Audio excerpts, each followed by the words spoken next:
Hello there. Yes. How are you all? Greetings. Welcome to the first ever official collaboration between Julesworks and Teatro Paraguas. The Julesworks Follies has been staging. Julesworks has been doing short plays and movies and things and full plays since the 90s, but we've been doing the Julesworks Follies live variety show for almost 10 years at various venues, and we have had done previously some at Paraguas. Our venue live until you know what had been the Jean Cocteau Cinema, and we like that they have a bar for one thing, for what we do. So that's a good place in this little intro for me to say, feel free to pop open some libations. If you're watching the premiere, it is 6 o'clock on the 8th, and things are further along than when we started putting these shows together as far as the election. But anyway, this live variety show, all our live variety shows, one thing to know is if you don't like something, wait a few minutes, because everything is, as the producer or whatever, and I'm Stephen Jules Rubin, by the way. I don't really think of myself as a producer. Someone's got to put this together and spend 2 weeks editing it now with digital. And anyway, yeah, because I do get to be in these. So, depending on who puts me in. I don't know. But we don't mandate much of content. We do try to have themes somewhat, but length is the flow of things, short pieces, and some of the pieces and performers, if they're not in separate pieces, you will see more than once. And what we did, besides this being the first time that we're airing this show through Teatro Paraguas and with, very happy about that, is we also have two shows. So it was originally called, before we had the dates set, we thought we were going to maybe do it Halloween, whatever, the Julesworks Follies 64th episode. A to Z, A, N Z, A or Z, y'all, and the verb is fluctuated from y'all decide, y'all choose, y'all vote. I just realized made sense after one of the shows aired. The Jean Cocteau, this intro being recorded on Friday, just before some stuff from some people that we're going to watch, um, uh, is up.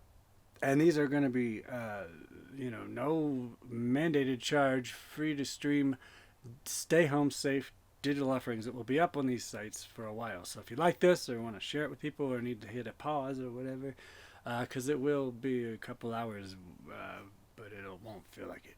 But there's so much material. We did our first show. We scrambled. We had our date for our 63rd, and then we couldn't do it live, and we scrambled to put one together.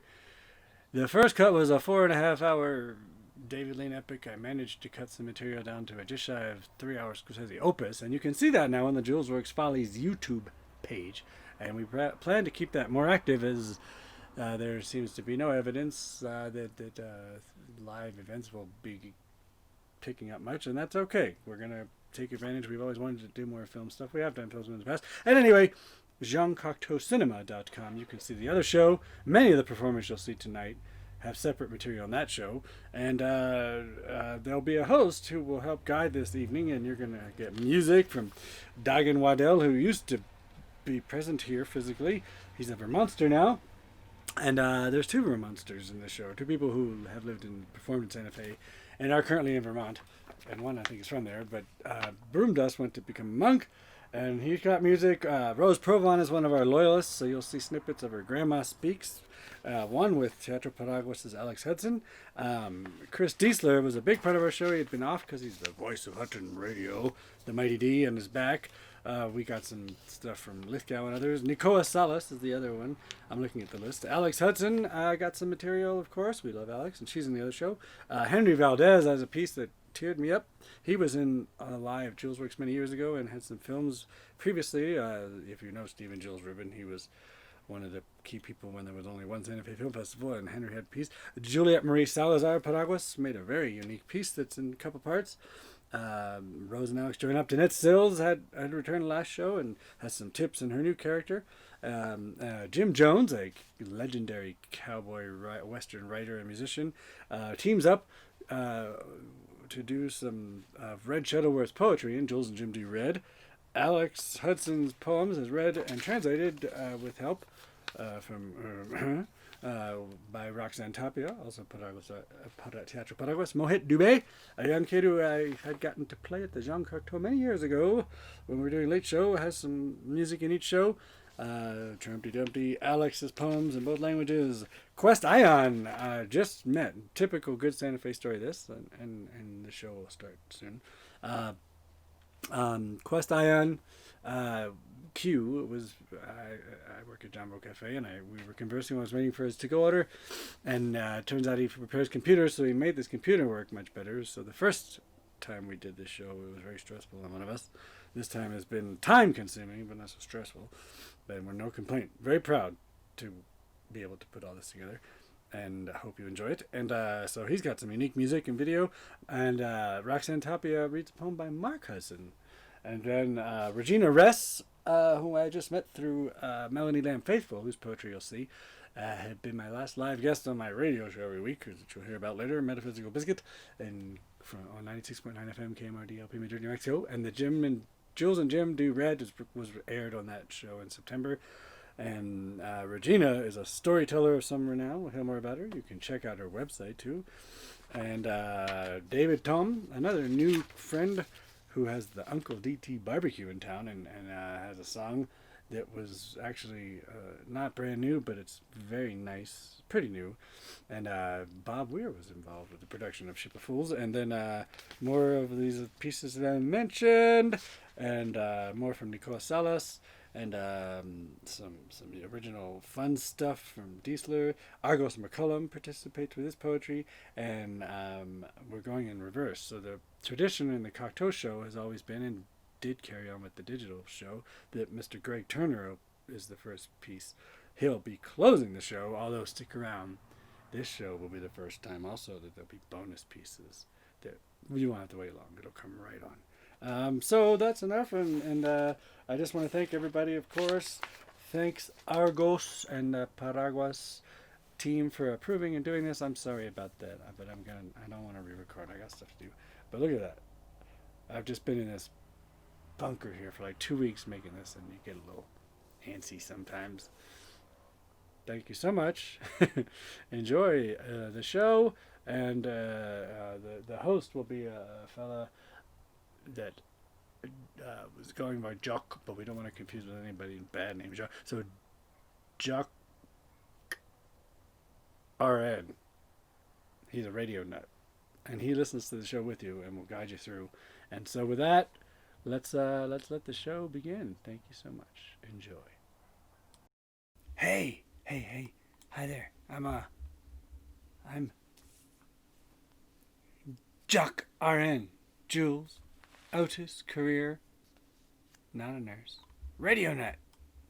And I love radio. I'm a ham, love ham. And anyway, I'm just going to help guide us through these things you're going to see here. I'm not going to take, I haven't had a drink. I'm waiting for it to finish. I'm going to try not to. See if our new president soon, a little stutter, everybody, we can't be worried about perfection so much as just doing the right things. And that's what we're trying to do in art. So anyway, up next, this performer, do the right thing, doctor. Some people did. We know what's going to happen however. But anyway, this is election relief release with the Julesworks Follies. These people are real. I don't know about this Jules guy. And I know I'm a nut. I'm not. Some people think I'm nutty. Anyway, these guys are really talented. They put a lot of time into sharing this. This fella used to live here. He's the kind of guy, those kind of guys when you're growing up and they still exist, that like, to me, we have people, I won't name names, that were like always good at something. The second or third time they did it. And I never got good at anything, really. I was the worst member of the great band. It's not about me. But anyway, the point is, some people just do things and you learn. And some people always succeed or they don't and they have to win. And some people never win because you're not. But it doesn't mean you don't enjoy it. And it doesn't mean you had to win. It doesn't mean anything's wrong with. That's why this guy's going away, because he talks too much about all that winning. And people have had enough. It's not about that. It's about. So anyway, this fella used to be Johnny Broomdust, Johnny Wydell. And like before anyone around here knew him, he was like a lawyer, almost a baseball player. That's what I was getting at. And he was here in Santa Fe for years with the Broom Dust Caravan, and we connected, and he wanted to be part of the show, and he was part of the show, and he brought people into the show, and that's the nature of Julesworks. And he then cut his hair. We got 2 people that participate in the show from Vermont. That's pretty neat. Not Bernie this time, but maybe next time. And anyways, I'm moving around so much besides because I'm excited because I forgot about light. I'm trying to get, before I get flashlights for the next ones, and I don't want to record because I want to get this done.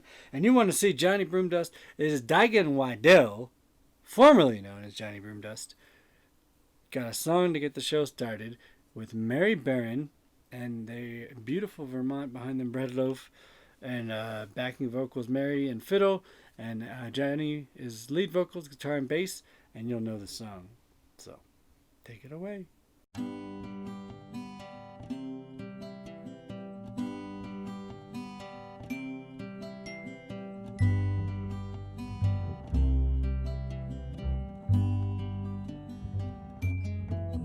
When you're down and troubled and you need some loving care, and nothing is going right, close your eyes and think of me, and soon I will be there to brighten up even your darkest night. You just call out my name, and you know wherever I am, I'll come running to see you again. Winter, spring, summer, or fall, all you got to do is call, and I'll be there, yes I will. You got a friend.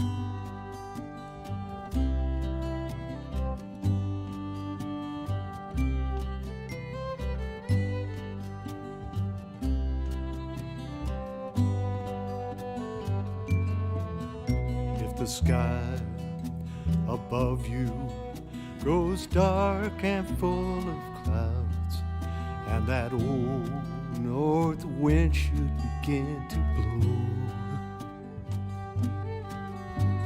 Keep your head together and call my name out loud, and soon you'll hear me knocking at your door.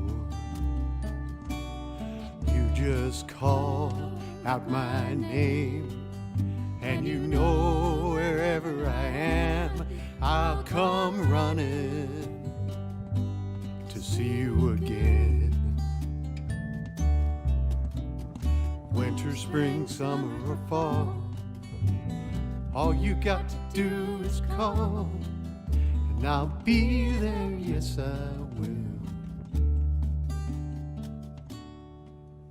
Oh, ain't it good to know that you got a friend when people can be so cold? They'll hurt you and desert you. They'll take your soul if you let them. Oh, don't you let them. You just call out my name, and you know wherever I am, I'll come running see you again. Winter, spring, summer, or fall, all you got to do is call, and I'll be there, yes I will. You got a friend. You got a friend. Ain't it good to know you got a friend? Ain't it good to know? Ain't it good to know? Ain't it good to know?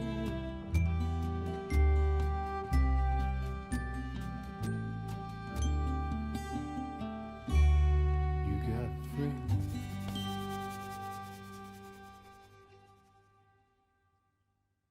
Hi there. How are things with you? Wow, man, that really just, I'm not even kidding. That was making me tear up. I guess beautiful song, fitting, and beautiful video. I asked if he could get a little footage of Vermont. I lived out there a little bit and from the east and went to Breadloaf Writers Conference. He's at the Breadloaf Zen Center, but that was amazing. Yeah, really was not the first time putting the show together that some tears, I don't know where all the bandanas are, that'll work, have been elicited, and important message. And anyway, we're going to move right along. So thank you. We had a cute little interaction, Mr. Broomdust. Well, not me. I heard Broomdust and that Stephen Irvin Jules dude. Whatever. He's doing his best. The Broomdust said he's not Broomdust anymore, sorry, but he said you can call me whatever you want. So we came up with, he agreed it was all right. Daigen, because he's a second level monk or something. He was Dashin, no, he's Daigen Waddell. Waddell being his real last name. Formerly known as Johnny Broomdust, and with Mary Barron and the other folks. So there you go. Thank you. And we're gonna move right along here to one of our most loyal performers, a dear friend, and a wonderful person, and unique special stuff. She's Rose Provan, and she does her series Grandma Speaks. She's been part of Julesworks for some years and part of the theater scene in New Mexico for many, many years. Worked with a lot of you folks, so you know that. And anyway, this is the first piece. This is Grandma Speaks. Grandma considers lying. Grandma confessed that I had joined online dating, and I had gotten a response, an online date. Who? Dr. Anthony Fauci. No, he was not good at all. He can't even throw a baseball. But the worst part is he's already married. So he will not do. But I can go online with a different profile and get somebody new, I hope. Okay, so my new profile, I will say that, I don't know what to say. I need to go online to look at the internet to find out what my profile ought to be. It should be different from the one that gave me Dr. Fauci. Oh, dear. Okay, so now, I find out something. Men usually lie. And what do they lie about?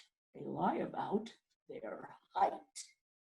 And 17% of men all lie about their height. But then it got studied at Columbia University, who found out that 55% of men lie about their height. So I concluded men even lie about lying. But I'm a woman. Guess you noticed that. And so should I lie about my size? Well, internet says that women lie about their size. They add or subtract 8.5 pounds.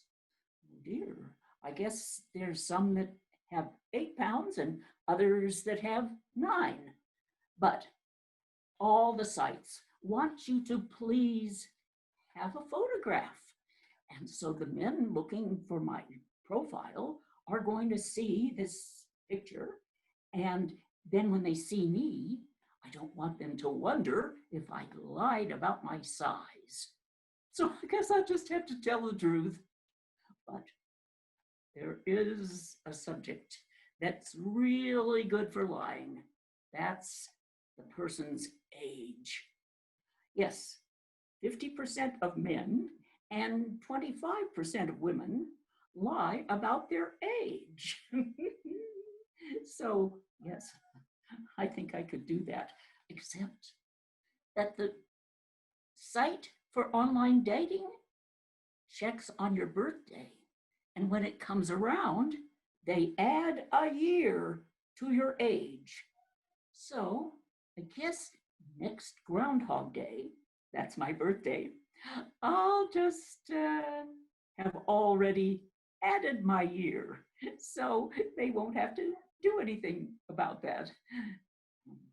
Well, all I know is, as far as age is concerned, I will lie about it 100% of the time. Next, we have, of course, education and job history. And, well, I don't want to keep doing what I did that produced Dr. Fauci, but I do have to mention graduate school, maybe, and being a lawyer. Oh, I don't know. Maybe I could tell a few lawyer jokes to soften up the idea a bit. Or I could say, I'm retired. I don't have to say from what. Okay, now I need to tell them about my interests. And I checked on men and their interests, and it seems that it's all about hiking and camping. I want somebody physically fit, but hiking? When I was a Girl Scout a few years ago, I was always the last one on the trail. And camping in a tent on the cold, cold ground? I would rather do my camping in a motel. Well, but let me tell you about my interests.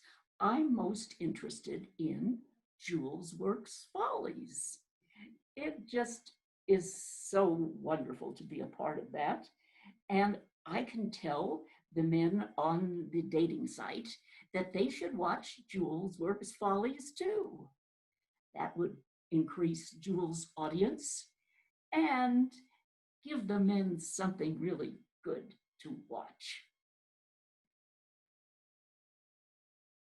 Oh, well, thanks, Grandma. That was a nice piece. You know, things people can relate to. That's what Grandma's speaks tales are. And then thanks for the nice words for the show that everybody's watching. And I hope, yeah, let's carry right on. I'll just let you know these notes probably will get shorter. Trying to give information and give props. Some people sense certain things, but I also want the show to flow. But just remember, if you don't like something, it won't last that long. And some are in snippets, but everything's pretty. I think these guys got talent, man. They got skills. I don't know. I'm just here checking it out with you. I thought it was radio, but I don't. Anyway, this one. Oh, this guy. Santa Fe National Treasure. Part of the reason why you're even watching, big part of the reason why you're watching this, big part of the theater scene, a really amazing, hardworking guy, resilient, talented, fun to work with. I've gotten to work at Teatro Paraguas, not me, I mean Steven, Jules, and he enjoys that stuff, and loves those people. They're the best, you know. Some people get complicated, but those people are just wonderful, and they're here. And this is Argos. He's very we were Steve and Jules and he were strong once, but anyway, he's participated with Julesworks a few times graciously, and so here he goes. He's gonna have a couple poems, and this is the first one, and you'll get the other one later. So thank you so much, and we have to thank him once more, and all of the board and people of Paraguas. Many of you see, some you won't, but for existing, we want them to carry on. So remember too, I'm going to say here, I believe there's a virtual tip jar, and if you do like the show, click in there, whatever it says, and that's going to go to keep Teatro Paraguas alive. And, you know, I think we got our thing going. I had to buy some hard drives, but that's going to go for Paraguas so that they can keep going. They got other content on their site, and they're just the most wonderful people and talented, and deserving, and we're honored. And so check it out. That was Steven. Remember, he channels through me sometimes, that Jules guy. But anyway, I'm back, and so check it out. This is gonna be dope. Some poetry. Who don't like poetry? We love. I love poetry, man. On the radio? Are you kidding? Inner radios, poetry. Hello, my name is August McCallum. I have two poems. based on real events that happened to me while I was traveling in my truck. The first could be considered a Halloween poem, and the second, El Dia de los Muertos, the Day of the Dead kind of poem. The first one, Long Road. A straggler appeared like a ghost in the night, below the sharp horns of the waxing moon, and nearly stumbled into my oncoming headlights on the lonely black ribbon of road south of town. I swerved and wobbled and slowed my truck and decided I had no choice. I swung around and found the man in the teeter-totter of the darkness.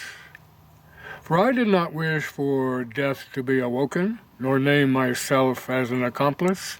I offered him a ride, his choice of destination, and with hollow black eyes and a scraggly beard and a gray hood and a gray glare, he replied in a scratchy roar and named a busy intersection I had left a half hour before. So we climbed in my truck, and we headed back north to town. My knuckles gripped the wheel, a bead of sweat rolled past my ear. I asked him about his journey's origin, and he icily mumbled, down south. I asked him about his profession. Shipwright, he sneered, a builder of ships. Ha! I laughed. Not many ships to build in the desert. Yes, he hissed. Unless you count the fallen crosses in the Campo Santo, the flotilla of coffins below the ground. He chuckled grimly with his eyes on the road, as so we rolled back to town in silence. Prickles of heat ran up my back, hoping I was not reaping what I have sowed. I let him out just short of his destination, so the circle would not be complete, and wished him well and happy sailing, and hope we never again do meet. And I feared as I retraced my jittery miles and sped back into the cover of the night, that my headlights would cross him again in the same black road, in the same black sight, that a spectral presence would impound me and rob my soul of juice. And please, saints abundant, don't let me become an indentured driver either for death or some damned devil on the run. From time to time, during this presentation, we'll be reading from a couple of books that John Lithgow published that are political satire, and fingers crossed, no longer apply in the world in which we live. But they're still pretty clever and well written and funny. So here we go.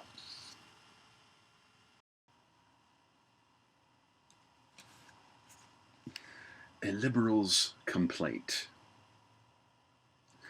Sean Hannity, you tidal wave of vanity, you media profanity, purveying rank inanity that verges on insanity, you gross albino manity, with zero class urbanity, bearing, nay, humanity. Your head is full of granity. Your brain is mash bananity. You're such a horse's vanity. Grow up and be a manatee, or find another planety. Sean Hannity. Wow. Oh. Yeah. We gotta I mean, the world's out there, man, but you gotta be in this world and make our own world. And anyway, that was dope. That was Chris Deasley, who had been on a hiatus, but we welcome him back.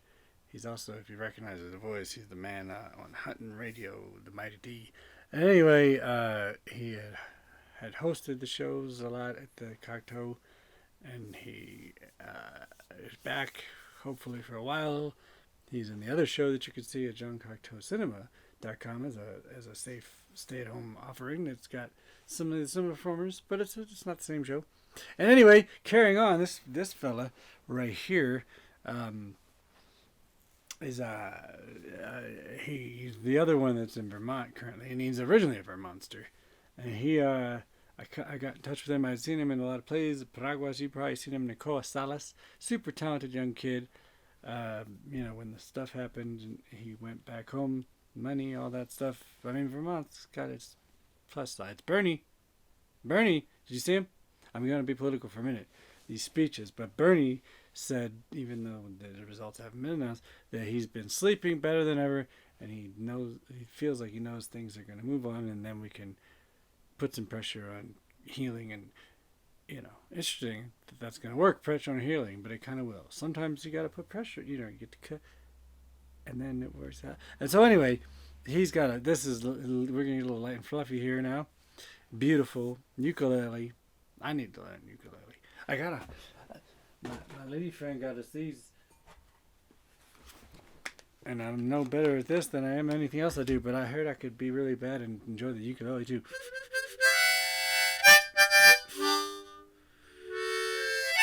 All right, moving right along, and we'll be singing and dancing. It's just so much fun. All right, profound tears, fun. Anyway, Nicola Salas with his little song, beautiful song, Flying Train. Thank you.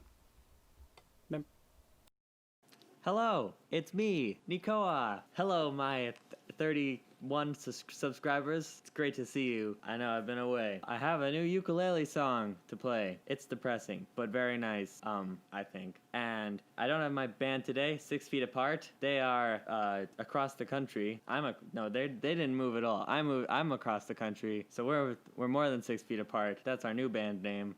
Miss you guys. But they're not in this video because I wanted to do one by myself. It's a song about the people who have passed away, because there's a lot of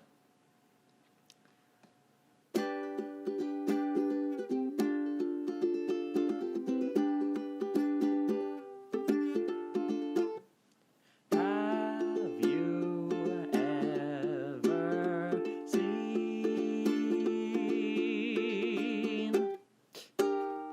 a flying train in the sky, going fast? All its passengers, they were last seen on Earth. Flying train of the dead, you are remembered. Way up high with a view on your way onward.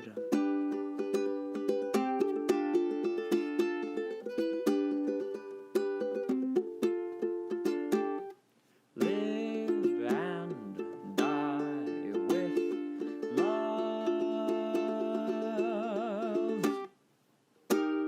It only takes one moment, one you don't forget. If you've got one moment, you'll be remembered into the stars. Flying train of the dead, you are remembered. Way up high with a view on your way onward.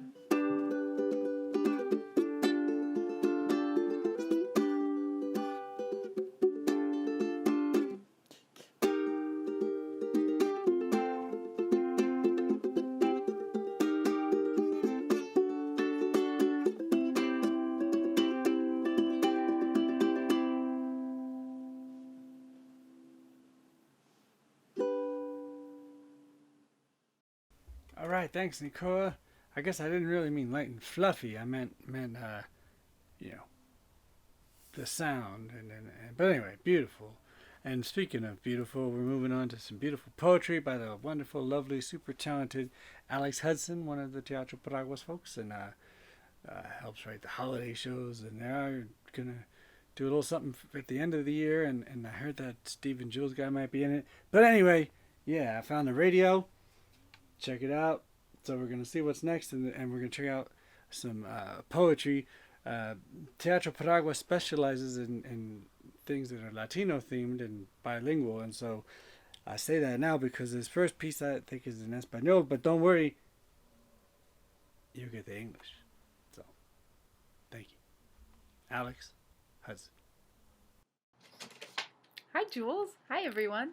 I'm Alex, and as many of you know, I'm a bilingual preschool teacher. I've recently gone back to work with masks in a very different, strange hybrid setting. And this poem by Antonio Machado, I discovered just by chance about a month ago, and I thought it was appropriate for the season, and really for any season. It's quite beautiful, and it's called La Plaza y los Naranjos. La plaza y los naranjos encendidos con sus frutas redondas y risueñas. Tumulto de pequeños colegiales que, al salir en desorden de la escuela, llenan el aire de la plaza en sombra con la algazara de sus voces nuevas. Alegre e infantil en los rincones de las ciudades muertas. Y algo nuestro de ayer que todavía vemos vagar por estas calles viejas. All right, Alex. Time warping around, and this that was a little tear jerky, and this next one's gonna be really, it really did. It's the other one that when I first saw it, it was, so I don't want to tell you until you see it. But this is the guy who was in did some poetry for Julesworks Live some years ago, and that Stephen Rubin dude used to be one of the many people that was programming and running the San Fe Film Festival back when we had one festival and less stuff. But anyway. So this fella, I would, cross paths here and there over the years, and it happened recently. Perfect timing. I had notes to contact him. He's been getting to-goes from my job that I haven't worked at for like a week and a half because I've been doing this stuff for y'all, for me, for y'all, not for me. Well, anyway. And so the last night that I worked, he happened to come in and was like, if you contact me tomorrow, we can put this in here, and that's the beauty of this thing. And this is talking about beauty. So anyway, get ready, deep breath.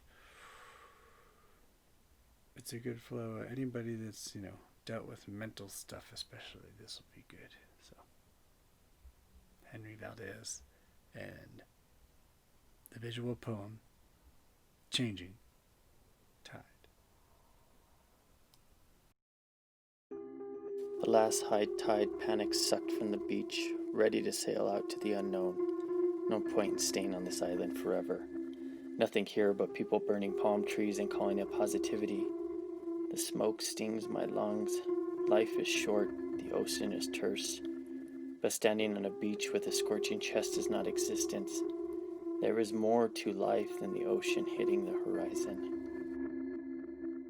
So on this pastel night, I push a crude raft made of burnt palm trees past the surf. The nose pops up, throwing my head back as I struggle to paddle. Fright engrosses my chest as anxiety of not making it becomes real. The tide seemed right, but with a blink of an eye, all is not fine. My mind says, you will die tonight.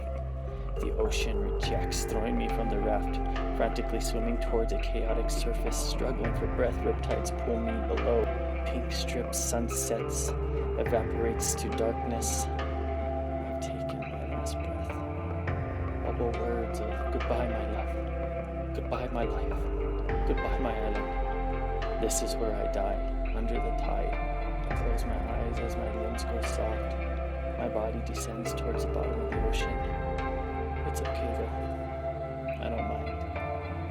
At least I tried. In that moment of acceptance, peace falls upon me. The anxiety washes away. I open my eyes to pastel colors of an anxious free life. Gently I swim the surface, Pacific water. Waves are calm, the ocean lazy, no reason to kill me now. My hand grips a wet, ashy palm tree raft, pulling my body back up top. Life is stable now, so softly I paddle. I turn my head around, watching the island drift off towards the horizon. Flipping the vantage point, I stared at my whole life. I'm finally alive in the changing tide of my life.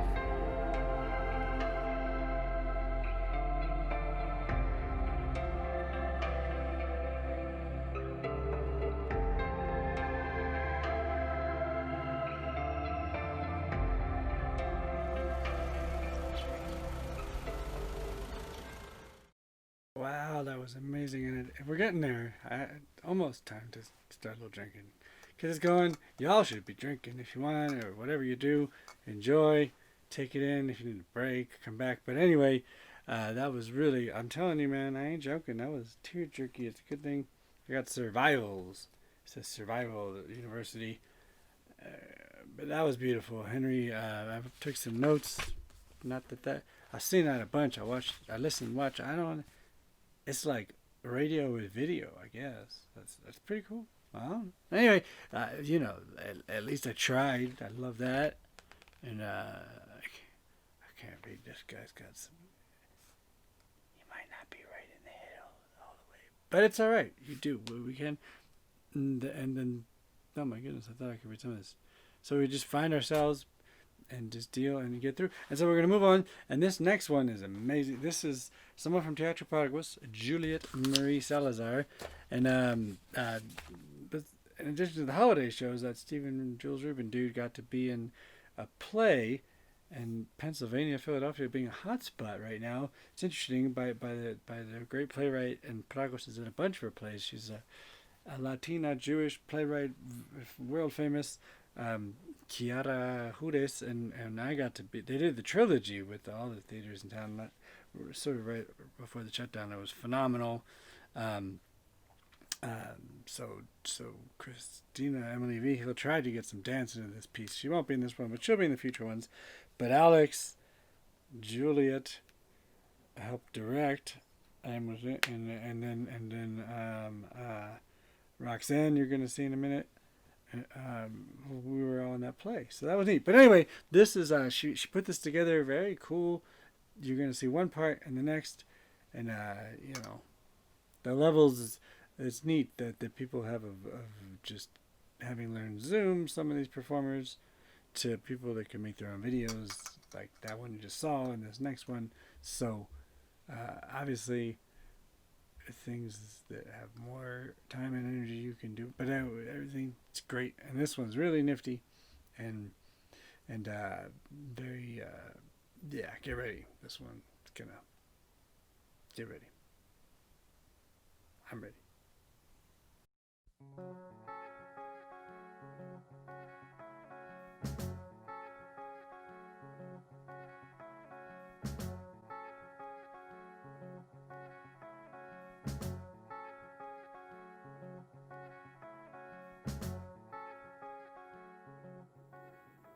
I don't know what to do, Claudia.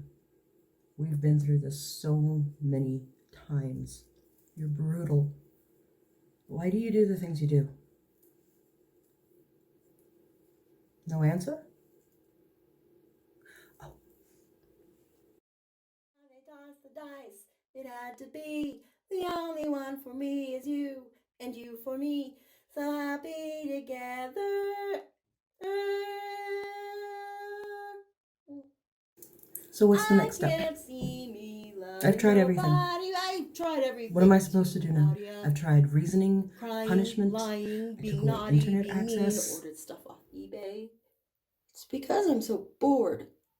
I'm bored, Claudia, and then you went and took away the internet just when I was getting good at French. Why is that, Claudia? Why don't I let you chat on the internet anymore?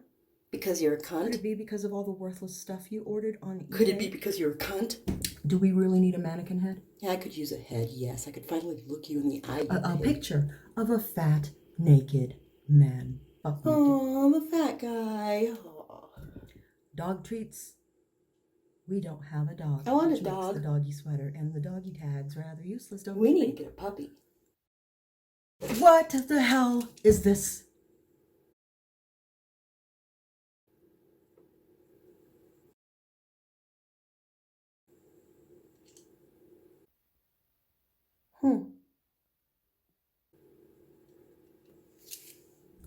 That lamp. Ugh. You don't like it? But it's a gift from the heart. You're being heartless. A year's supply of spam. Spam? I thought we liked spam. I remembered liking spam when I ordered it. Did you get the dildo? I got the dildo. You could use it. You should use it. But that's not the worst. You're hurting my feelings. The worst thing was you sending off porn to everybody in my address. I had a hard time explaining my wife. What did Mom say about it? Mom hasn't figured out the wonders of email. Oh.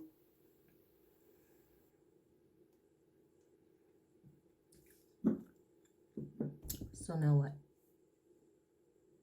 No television? Oh, that'll teach me a lesson. Huh, I Claudia? don't know what to do. Stop seeing Doug. I'll behave if you stop seeing Doug. You have my word.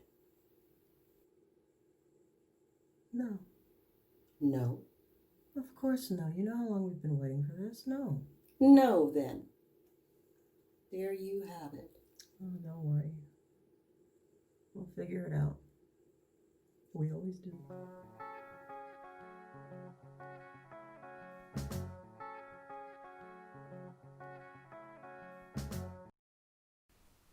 Wow, that was nifty. That was unique.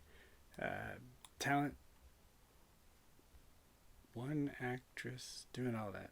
One performer. So anyway, speaking of talent and the people that come together again and change things up, let's check in with Grandma, because I don't know. I don't think she was done. I think there's more from Grandma. Let's see here. Grandma. Yeah, I love it. I got your text. You're saying you're unhappy with the results of online dating? Oh, you better believe it. I didn't find any potential dates that appealed to me at all. Well, did you post a photo to the site? Oh, yes, I sent a Julesworks photo. It shows me hitting Jules over the head with a baseball bat. Well, I think that photo maybe didn't appeal to men, but I'm sure it could be very popular in the queer ladies dating scene. You could expand your horizons rather than conform to patriarchal assumptions about older women. There's a dating site for queer ladies? Yes, indeed. My favorite is called Her. Oh, I never thought of that. I think I'll create an entirely different photo that might pique the interest of any gender. Yes. What do you think of this jacket? This jacket is denim, but it's got a bit of sparkle and pizzazz. Ooh, that is very nice. Do you have more things to add to your new and expanded look? Oh, yes. This is my favorite accessory. Here we go. I saw this in the store window, and I just had to go in and buy it. And you can actually make some phone calls with this in case I want to call any of the people who want to date. That purse does pique my interest. Good. What else do you have? Well, I have this, that is a cowboy hat, but it could be a cowgirl. Oh, did I almost say call girl? It's could be a cowgirl hat too. There we go. What do you think? Here's my outfit. I love it. Here. All right, let me send this new photo. Okay. All right, I'll send this to her, and you can send one for your cisgender dating site as well. Oh, wonderful. Thank you so much. Of course, you look great. I'm sure. All right, Grandma always looks great, and it's exciting, good stuff. And speaking of looking great, moving right on to another loyal performer, Danette Sills, who was on a little hiatus, but she's back again, and she's created a new series. The upside of like people having to be home is some people can come up with new stuff that you can find on the radio. This one, it's got video and radio. I'm still trying to figure it out. Anyway, Beatrice tips for this era of QuaranTimes and trying to survive and even find the good things and get through it. You know, we can do this. And especially with these kinds of people. Grandma, here comes Danette Sills. You've probably seen her around in the boxes, in the theaters, in life. Very good. And her new character, Beatrice.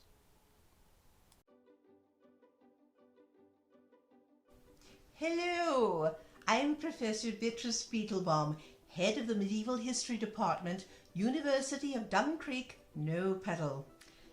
Welcome to the third installment of my webcast, Living Hopefully with Pandemic.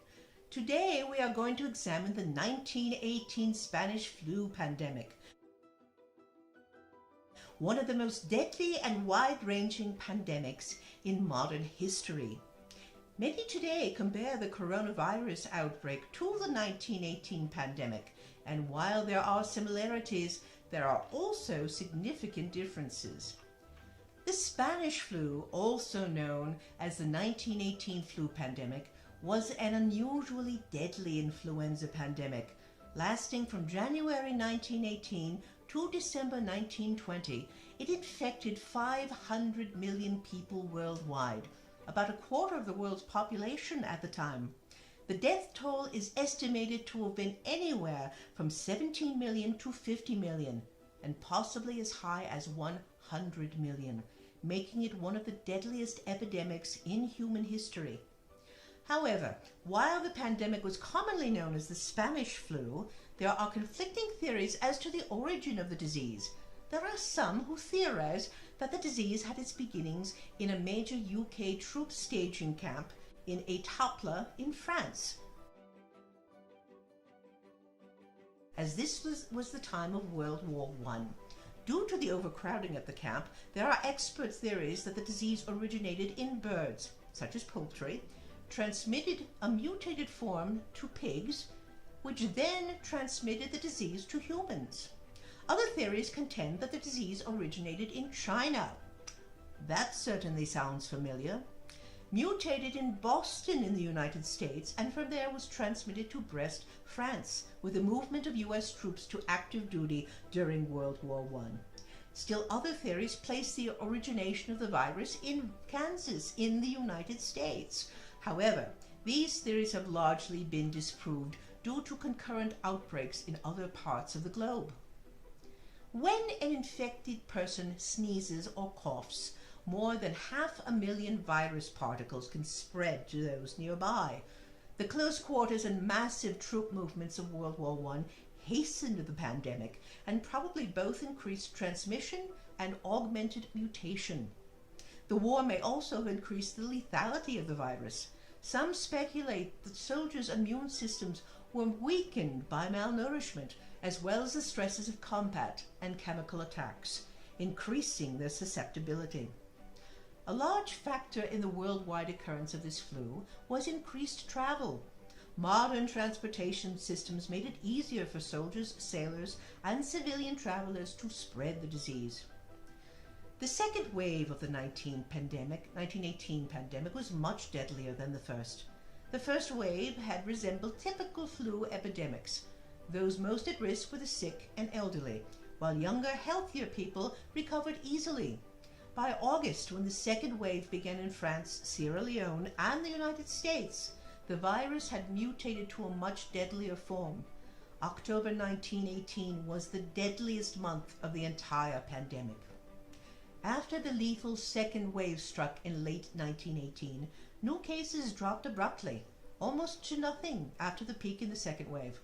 In Philadelphia, for example, 4,597 people died in the week ending October 16. But by November 11th, influenza had almost disappeared from the city. One possible explanation for the rapid decline in the lethality of the disease is that doctors became more effective in prevention and treatment of the pneumonia that developed after the victims had contracted the virus. However, there is not enough data to fully support this theory. Another theory holds that the 1918 virus mutated extremely rapidly to a less lethal strain. This is a common occurrence with influenza viruses. There is a tendency for pathogenic viruses to become less lethal with time, as the hosts of the more dangerous strains tend to die out. Remember, a virus does not want to kill its host, because then it cannot be passed along to others. Thank you so much for joining me for today's talk. I will return with the fourth talk in my series, A Pandemic of Modern Pandemics. And now, let's all take part in a modified version of Over There to practice proper and thorough hand-washing techniques to combat our modern coronavirus pandemic. It's a bit longer, but that will just give us all extra time to prepare. 1, 2, 3. Over there, send the word over there. That the bug is coming, it's rum-tum-tumming everywhere. So beware, say a prayer, send the word to prepare. It will be over, and it won't come back when it's over there. Thank you again. I'm Professor Beatrice Beetlebaum. Remember, stay safe and stay well. And don't forget to wear your mask.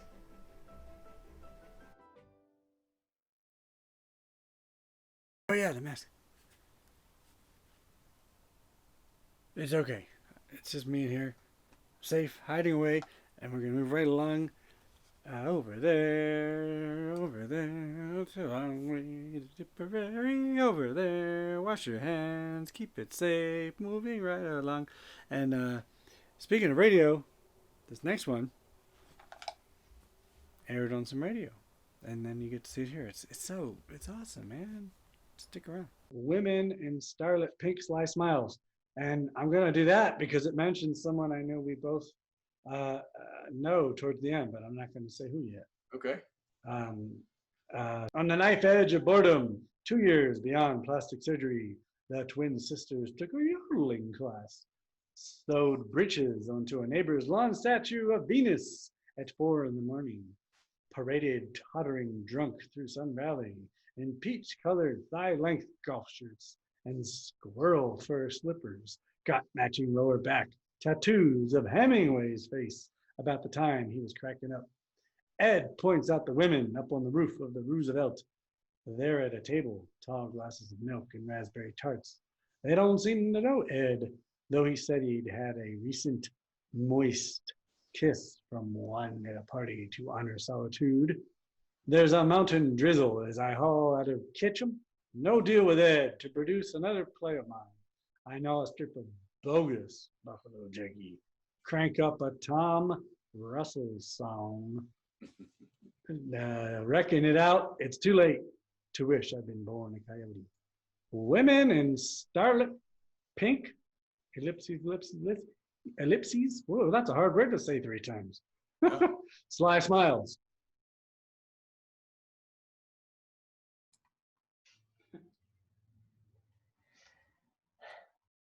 La vida está hecha de vino agrio y polvo. Se arruina por el giro repentino del globo terrestre y se salva por lo mismo. Los jilgueros silbando entre enebro, la primera raya rosa de la montaña nublada. Crueles son las circunstancias, benditas y bellas son, llenas con la risa de los niños. Lento, tráfico y el rock. Rápido, como fluye el Río Grande, como fluye la semana, llena de libros y frustraciones olvidadas. Súbito, el vuelo de los gansos silvestres cruzando la carro decreciente y bosa que apenas trepó encima de las sandías. Life is made of sour wine and dust. It is ruined by the sudden turn of the terrestrial globe, and it is saved for the same. The goldfinches whistling among juniper, the first pink streak of the cloudy mountain. Cruel are the circumstances, blessed and beautiful they are, filled with the laughter of children. Slow, traffic and rock, rapid, as the Rio Grande flows, as the week flows, full of books and forgotten frustrations. Sudden, the flight of wild geese crossing the face of a crescent gibbous that barely climbed on the top of the sandias. All right, hey. Oh, wow. Hey, oh, whoops. That was cool. That was like a double shot. That was Roxanne Tapia there, and doing original poem in both languages by Alex Hudson, and had a little help from Google Translate to some of those words. You know, you just hard to get used to some of them, but well done. And then before that, like that came from Metaphysical Biscuit, this radio show I love to listen to every Tuesday. That station's the best. 96.9 FM, KMRD, www.kmrd.fm, all the time. Even overnight auto plays, and there are all these crazy DJs, that Jules guys on there. A lot of these people have been zooming in or were there live. And anyway, that was Jim Jones, the cowboy legend, and they were and the mic there, Stephen Jules Rubin, still in the background. She's sitting this one out. Mostly she's in the room, but that's all right. Stanley's right here singing along over there. And that fellow that was popping up there, that was Red Shuttleworth, and we wanted to tribute him. Jules and Jim do Red. It's been done a couple times now, and a bunch of times actually. Red Shuttleworth, I don't know if anyone's ever, other than Jim, gonna meet him in New Mexico someday, hopefully. But he sends these great chapbooks and postcards, and you know, he's a wonderful guy. He likes to post on Facebook that he's grumpy right about. I don't believe that. He's just cool, cowboyish, and a very talented poet. Very broad poet. But anyway, so we wanted to get him in there, not just doing the poetry, and there'll be a little bit more of that, and we're gonna moving right along. So thank you. This young fella, he played music at the Jean Cocteau when they had midnight movies, and he's super, Mohit Dubé, and lots of music this guy can play too. These varied people. So anyway, here it is, some music for you. Easier to find some light. Some light. This still gets hard to use. Yeah. It makes you talk backwards because it's backwards. Hard to used to get. Anyway, Mohit Dubé, Easier to Find Some Light, recorded live and safe at home from his house. Y'all get to watch this safe and home for a while, please. Just spread it. Interact. I don't know. Thank you. Carry on.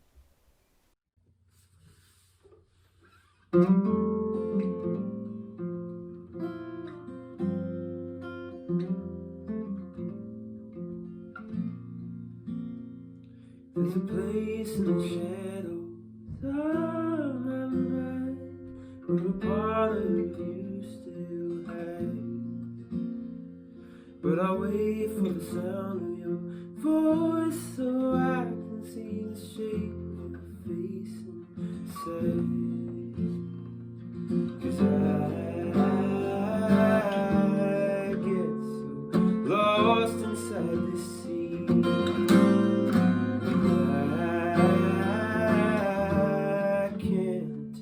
Trust in what I see. Give me something to believe is right. And now it's easier to find some light.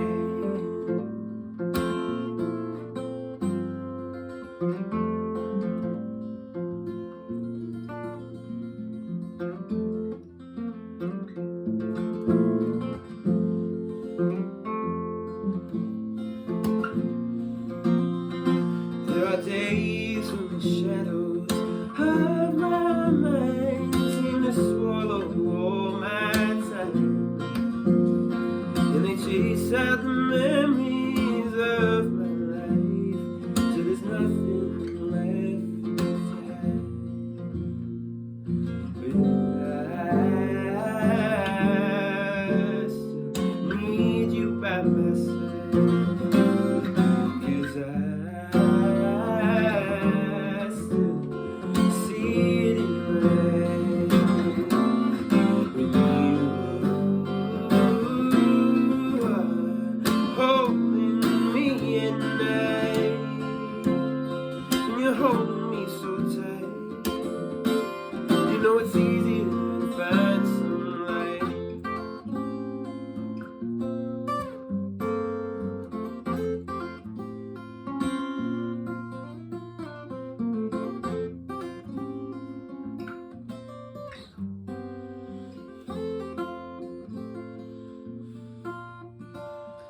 live to be loved is to pass away, and to love is to last another day.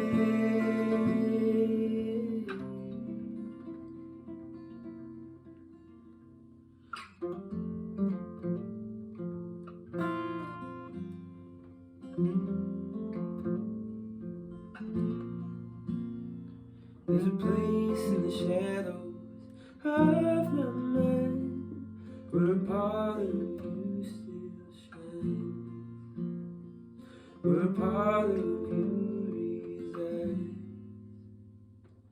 where it's easier to find some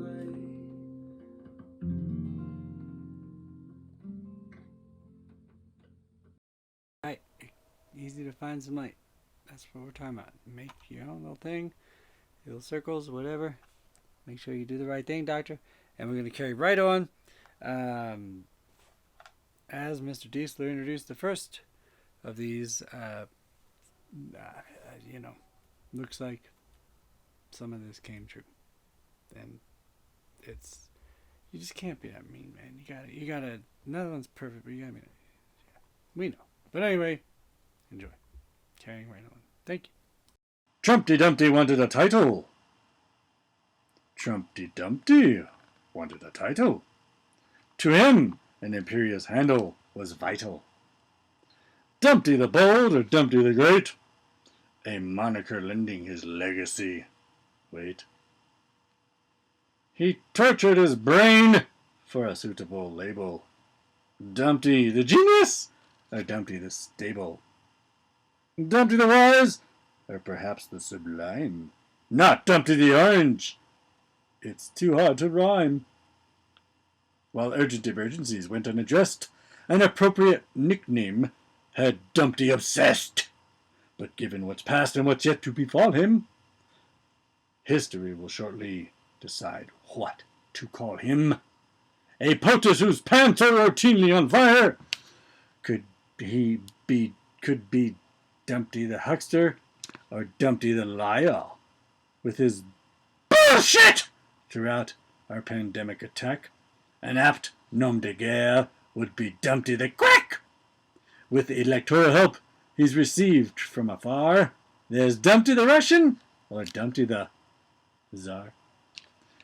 Racial intolerance, open the spigot for the odious record of Dumpty the Bigot. Daddy's podiatrist helped him defer, hence Dumpty the Bone and Dumpty the Spur. Take his prurient past and, for accuracy's sake, call him Dumpty the Lecher or Dumpty the Rake. The scandals and crimes that have always erupted make him Dumpty the Venal, malign, or corrupted. Compared to the others, going back to the first, whatever you name him, he's Dumpty the West.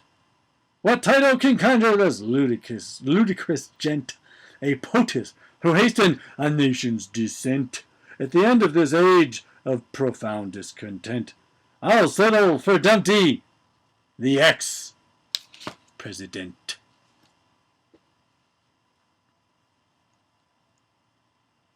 And make him be quiet. No more twitting. Hey, we're safe here. It's getting late, but this is going on. Keep watching. And I think, Lithgow wrote that. Some really strange actors, Steve Buscemi, I don't know, Meryl Streep. They were doing it, but we get to do it. I saw that one. That guy wasn't bad. No Steve Buscemi. But he wasn't bad. Anyway, so we're going to move right along. That Dumpty, he's not going to fall easy, but I think. Anyway, you heard the poem Alex read by Machado the Great, The Garden. And so here comes the translation. As promised, I knew I could find it. Took a little, you got to finagle with life, the technologies. But, here we go. You got to relax and just love and learn. And, Alex has it. Hey everyone, hi Jules. Now I'm doing a version in English. This is a poem I found a few weeks ago, and it seemed really resonant to me. Well, for most times, it's Antonio Machado. He's wonderful. But especially because I, as a dual language pre-K teacher, am sort of navigating these new worlds, these multiple new worlds, and I've recently gone back into hybrid teaching and learning. And it's called La Plaza y los Naranjos, the plaza and the orange trees.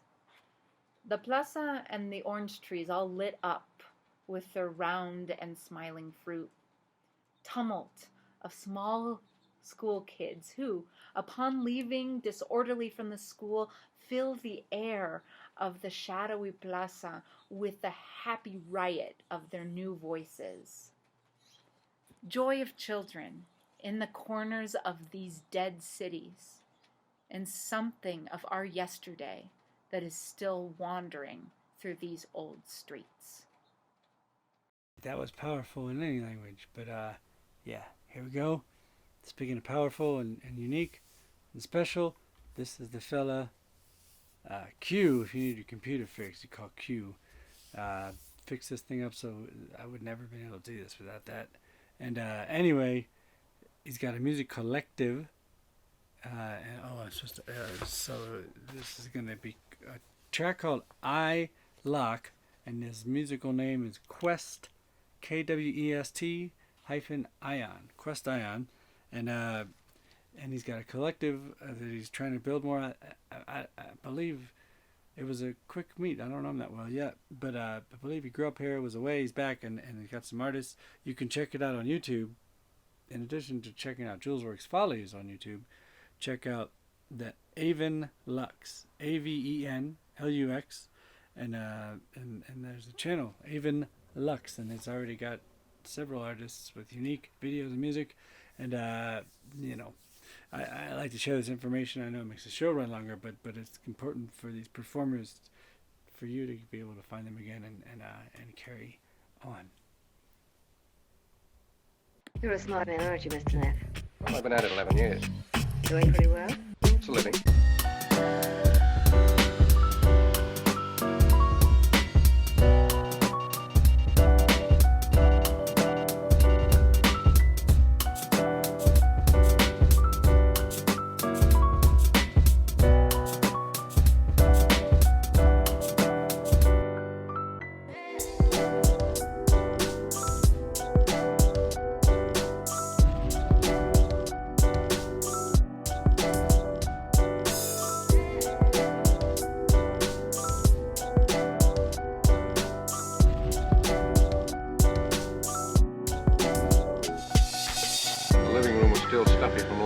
Cigars. The windows were closed and the sunshine coming in through the Venetian blind showed up the dust in the air. On the piano in a couple of fancy frames were Mr. Dietrichson and Lola, his daughter by his first wife. They had a bowl of those little red goldfish on the table behind the big Davenport. But to tell you the truth, Keys, I wasn't a whole lot interested in goldfish right then. I was thinking about that dame upstairs and the way she had looked at me.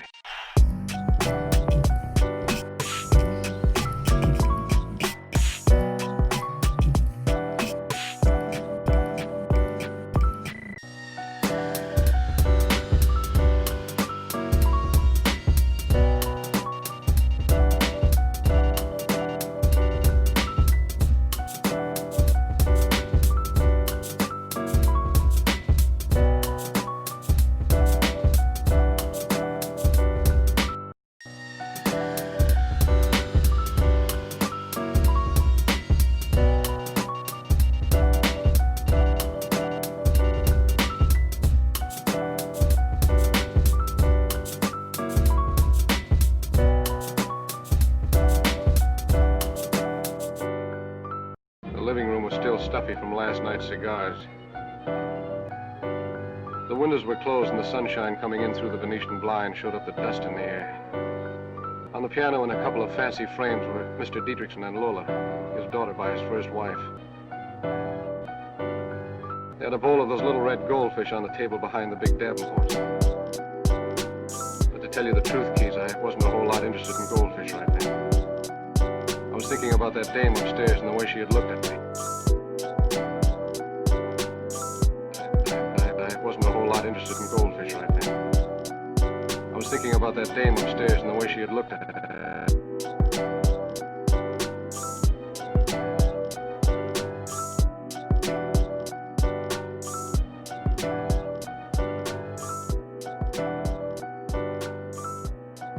Nev, why don't you drop by tomorrow evening around 8:30? He'll be in then. Who? My husband. You were anxious to talk to him, weren't you? Yeah, I was, but I'm sort of getting over the idea, if you know what I mean.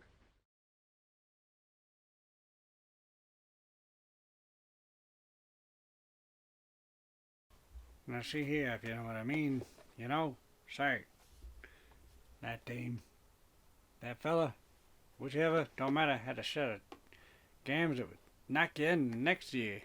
Some of us wanted to be knocked in the next year. But then we got careful if you get what you asked for. Anyway, thank you, Quest Iron. That was really Betty Boop, boop, boop, boop, boop. This is me if I was Betty Boop. That don't make sense. Anyway, moving on, we're gonna, thank you for watching. This is awesome stuff. Watching this with me, changing the tone right here. Roxanne Tapia gets another piece here that's done. This is really cool. This is Alex Hudson's father, I guess. Mark Hudson. Mark Hudson did a poem called "A Cabin at Hood Canal," as read by Roxanne Tapia. So that's pretty cool. I mean, doing live shows is wonderful, but the upside of this digital stuff is being able to incorporate more people. Some people that, like I said, may never meet, and share it with more people. So let's keep it going, man. Thank you. Yeah, that's right. See here. A cabin at Hood Canal. White-footed mice have invaded my house. They nibble my soap and patter across the stove to the pan of burnt potatoes. A slight sound, but enough to get me thinking. So much goes hungry this time of year. I thought a sack of rice and an oyster bed would see me through the winter, but her shelves are stocked with the corn of the coldest. So the mice and I keep house together while hunger troubles our sleep. It gnaws on our dreams and drifts with a cormorant where the moon shows her ribs. Wow, that's some more powerful words, powerful poetry. Thank you, Roxanne, and Mark Hudson, and Alex Hudson. And that's a good segue. This next one, I got a little info. Regina Ress is a world-class storyteller. We have a little report. She was one of the last guests with the poet coming up, Melanie, I'm Faithful, on the radio show live. And anyway, wanted to let you know she's an actor most of her life. I put this New York on for her. She was in the Village when it was cool, as we say. Broadway tours, one of which was with Mickey Rooney. It's got lots of stories, always telling stories. She's been doing lots of this online stuff. Before that, she traveled the world. She's a teacher. Festivals, Europe, Latin America, India, and lots performing across all of the U.S. Eclectic appearance on Mexican buses careening between towns. The Bronx Zoo, where she was on stage flanked by a 145-pound python and a 195-pound anaconda. Ooh, that's too much. Several prisons, that's good. Doing art in prisons. A couple of volcanoes. And the White House for Clinton. Maybe Biden, we'll see. Award-winning CD you can find and get a copy of New York and Me, which is for sale on a website. So if you like this, or check out ReginaRess.com, and that's ReginaRess.com. Check out the CD, but check this out first. ReginaRess.com. All right, let's see what this one's all about, man. I'm sure it's good stuff. All right, hey, well, this Teatro Paraguas is pretty neat, and let's see, I got here. What's your name today? My name, try Regina. Regina, I know. Try Regina, I know you. Try Regina, yeah. Oh yeah, yeah, Regina. PR for short. Okay, hey, I like Teddy Roosevelt too. He was all right. And we need some Roosevelts these days. Yeah. Okay, but anyway, this isn't about me. I hear you, TR. You're you're like a world famous like storyteller. Messages I got on Halloween. So, oh, there you go. Yeah. All right. Well, in just a sec, I'm gonna get out of your way, and this is the world famous today. Regina, is that what TR? Regina rests, I think, is when she signs legal documents, That's right. which she doesn't do much of. I avoid that. I avoid that. Yeah. All right. Well, I'm gonna carry this applause on as I introduce sometime rantaloger, world class storyteller, TR. Today are. Give it up, you guys clap out there. And well, these are some messages I received on All Hallows or Halloween. We're heading into some darkness, you know, amidst these dark times, and winter is waving at us from the other side of this, what was a strange Halloween. All Hallows marks the death of the old year and demands we pay attention to the dark before the sun returns, heralding rebirth. Before that sun comes back announcing the new beginning, and we're all longing for a new beginning. And we know that the serious work's done in the dark. I mean, the tentative beginnings and gestation of new life, the plunge, it might be painful, but how can we re-emerge into the light if we never dive deep enough to crack the casing and sprout the seeds of the unimagined? All Hallows. That space between, a thinning of the veils, as some describe it, is a crack between this world and the other one, or a hiccup of an opening, a hiccup of an opening. It's a little opening between the old year and the new year. Halloween was New Year's in that old European calendar, you know, the one used before the Romans rearranged things. So then the ancestors, or some of them at least, managed to show up and slide through that crack, play tricks to get our attention and to give us some instruction and advice, or at least a warning. Well, here's what came through for me this year. Yo, all y'all sleepers, wake the hell up, or you're gonna lose it all. Wake up. The future's barreling in, so what you gonna bring to it? Dragged kicking and screaming into whatever the new life holds this year, you'd best bring a big damn dose of love with you. That's what. I'm going to repeat that. You'd best bring a big damn dose of love with you. Well, that's for sure. That's numero uno. And while you're at it, bring a big bucket full of kindness too, because boy, are you going to need all the loving kindness you can wrap around yourself and your friends and the world. Oh, and be sure to have a good sense of humor about the whole damn situation. Humor can be a saving grace, you know. Humor, softened by some patience and courage, of course, courage. Remember, the root of that word courage is courage, eh? Corazón, courage, heart, which brings us back to love. Did I mention love? Now there's your recipe. You see, it's up to you now to knead and bake the bread, to stir the soup pot, shape the cookies. Oh, did I mention sweetness? A little pinch, a pinch of sweetness, always a good thing. Not too saccharine now, just a hint. And you can survive. You can survive. You can figure out how to make a comeback. We're heading into the dark time of the year. Lights disappearing fast. What are you going to do with that meditative cave we call winter? A lot depends on the election, of course. And then there's COVID wrapping its sticky crowned tentacles around our lives. You know, it might be good to focus on what you have to be thankful for, or what with a national holiday named for that attitude coming up, and 1 or 2 or 10 holidays of light following fast on the heels of that given of thanks day. And hope that the invincible sun will return, that stopping point in the year when old Sol stands still in the southern sky and slowly turns around and comes on back. And you all have to turn that corner too, round that bend, and turn the wheel of the year well prepared to embrace the whatevers, face that unknown future with, well, what did we say? Some patience, kindness, a good sense of humor always, courage, pinch of sweetness, and a bucket full of love. And your wits, keep your wits about you. Strong back, soft front, ready and willing to embrace life and do whatever you can to ensure that the new year not only shows up, but marches in, head held high with a basket full of new possibilities. It's up to you.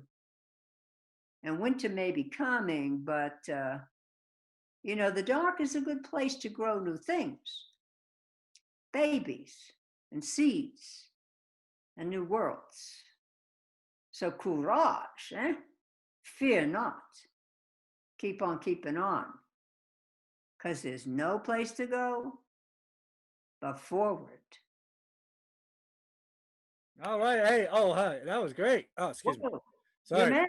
Should I put my mask on? No, I went outside to make sure they weren't looking. Okay. Especially when they hear great stories, they come. You see my hat I put on for you? New York. Yeah. New York. Last Thanksgiving we went. Not this year. New York. Oh, New I York. miss it, I really miss it. But, we love New York. New York's a good guy. All right, well, we better say goodbye because they got more to watch on Teatro Paraguas. But thank you. And thank you. That was a great story. I love a good story. I wish I had a fire. Now you got my accent going in. Yeah, well, I got mine. I it came through. You were doing it in the story, whether you knew it or not. I knew. You was. All right, well, I made some pasta sauce, so I'm gonna go. It's really good. Pasta gravy from the Italian. Whatever. Gravy. Yeah, around here you gotta give them a little something. All right, well, thank you, TR. We'll see you later. All right. Okay, Mr. Jules. This too is from the book, Saints and Sinners. This week, someone I know tried to blame slavery in the United States on Africans and Muslims. That would be like blaming your broken toe on your neighbor's new shoes while you were stomping on his foot. They said slave ships were fake news, which explains why they thought Obama was a fake president. What I really learned with this person I thought I knew was that hatred comes in all kinds of colors, but especially red, white, and blue. Wow, Melanie Lamb Faithful, with her husband relocated here a few years ago, started watching the show that you guys are checking out, and Rad ended up joining, so that can happen. You could be next. But that was a powerful poem. She's going to have a poetry reading in December at the Jean Carteau, so that's cool. There's Poetry Paraguas a lot, and they're doing hers through the Carteau. Check it out. Lots of performers do other things, and that was a good one. Red, white, and blue these times, and I think it's time for some music. So here we go. Yeah, we're getting there. Thank you. Stick through. It's important. Well, I don't know. It's fun. Stop, take a drink, come back. I don't know, but yeah. This piece was partly produced by Bob Weir. So anyway, David Tom doing Ship of Fools with some other fellas. So I'll give you the credits after.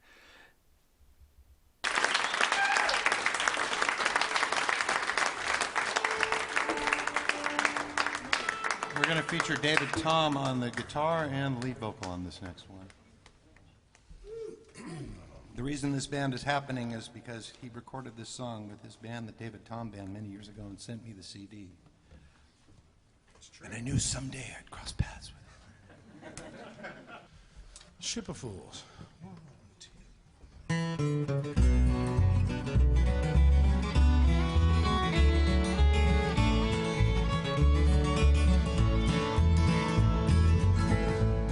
To see the captain, strangest I could find. Laid my proposition position down, laid it on the line. I won't slave for beggars' pay, or likewise gold and jewels, but I would slave to learn the way to sink your ship of fools, ship of fools, on a cruel sea, ship of fools, sail away from me. It was later than I thought when I first believed you. Now I cannot share your laughter, ship of fools.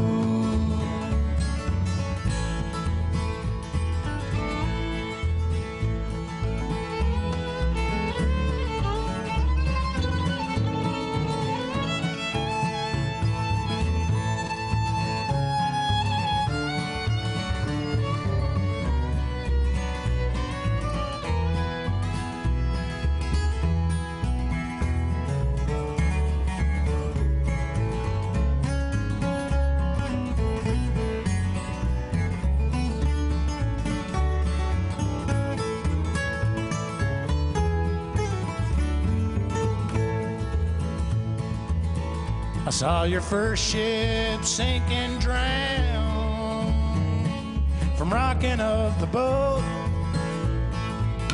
All that could not sink or swim was just left there to float.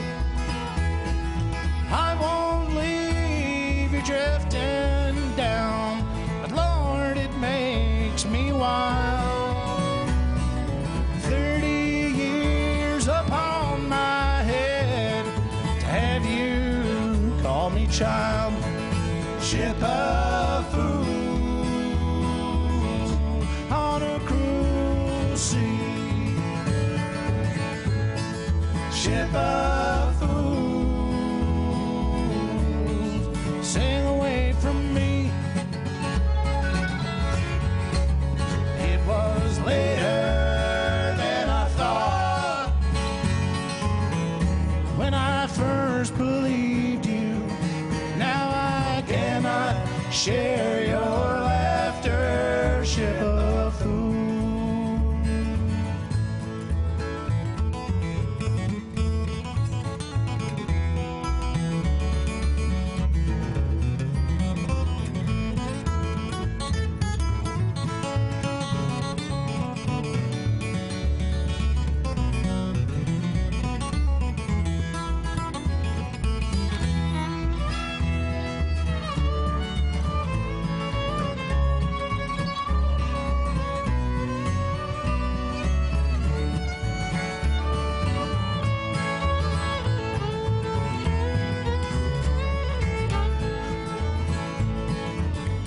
The bottle stand is empty as they were filled before. Time there was a plenty, from that cup no more. Though I could not caution all, well, I still might warn a few. Don't lend a hand to raise no flag atop no ship of fools, ship of fools on a cruel sea, ship of fools, sail away from me. It was later than I thought when I first believed you. Now I cannot share your laughter, ship of fools. It was later than I thought when I first believed you. Now I cannot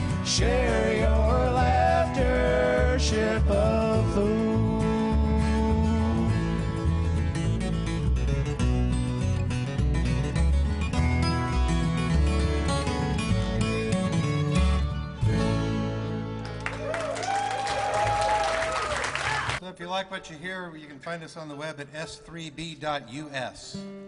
Or if you feel like typing, sycamoreslewstringband.com. David got tired of typing, so he got us a really short domain, s3b.us. This is a brand new band, and we're off to a really fun start. We got a brand new CD out. We went and recorded our first rehearsals in a recording studio, so if you go to festivallink.net, you can buy our new CD there, and we hope you'll check it out. That's a mighty fine picking right there. You know it's getting late when your host can't find his lights. But anyway, I wanted to show you from one of my heroes, Todd Snyder.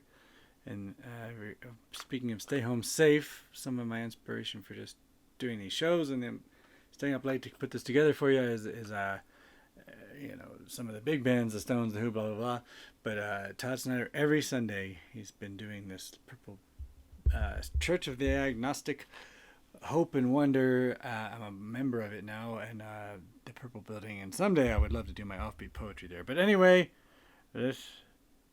thank you, Ship of Fools and David, Tom, and so that band that they were talking about, that clip was good because I let it play out because they gave you some of the credits. But David Gans, guitar vocals, David Tom, who is local, and we'll have a piece in the Paraguas show with his partner Zeke and his Uncle DT Barbecue here in Santa Fe. Fiddle Dave, Roger Sabin bass, special guests come in and they put a whole show there. That's the Sycamore Slow String Band from April 26th, right after Stephen Jules Rubin's birthday. And that was at TRI Studios, San Rafael, California. And one name I wanted to drop when he asked me to put this in there, and rather than something brand new, is Bob Weir was one of the producers, and David met Bob Weir of the Dead, of course, and said he was interesting, a little spaced out, so I was like, well, I can't judge that. And all right, Davey Tom, I smell some barbecue heating up from his Uncle DT and some Chinese food, but I gotta finish this. We're almost there. So thank you. That was cool, different, and we're gonna get a little bit more of that poetry from Jules and Jim and Red Shuttleworth, and moving right along. Thank y'all. Stick around. And this was for Melody Lamb Faithful, the nice shirt. Yeah, man. Let's keep going. This is called The Next Rock Between Us. One wind-tossed alibi after another, and the rustle of wing-busted birds on dry reddish leaves. A small-town baton twirler, scrungy handed down, sequined outfit, hides from starlight in an empty drought pasture water tank. Night and moon blood on black September, field burn corn stubble. Too expensive to feed, skinny horses abandoned on lightning scorched foothills. All right. Sure. That last stanza, too expensive to feed, skinny horses abandoned on lightning scorched foothills. That's, you know, people think they want a horse kind of because they got a dog and they think a horse is a big dog, and then they get them and find out it's very, very different, and they abandon their horses. And there's a lot of what they call wild horses or Mustangs are horses that have been abandoned, and it's really tragic. Especially Mustangs are endangered. Oh yeah. So that was called, I didn't type the title. Oh, it was called Sorry. The Next Rock Between Us. All right, just a little note here. And we're going to carry right on with that second part from Juliet. This is going to be the from scenes from the one-act play Upload, Part 2, starring Juliet as Claudia and Claudia. Juliet Maurice Salazar. Original piece, Part 2. You saw the first part with Claudia and Claudia. Scenes from the one-act play. Part 2. Claudia and Claudia with Juliet. Thank you.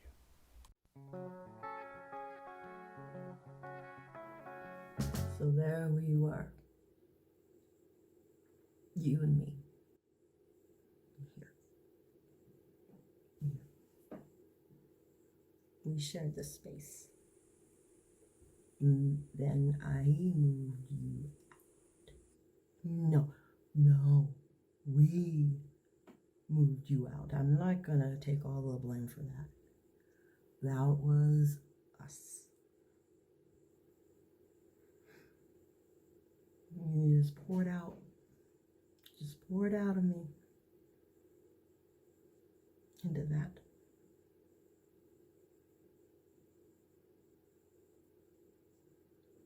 Have you ever seen yours? No. You look like this.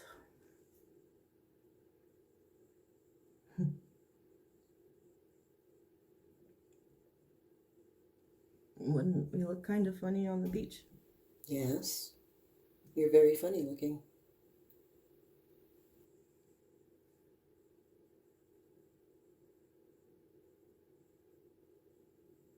Do you ever wish you'd never done it?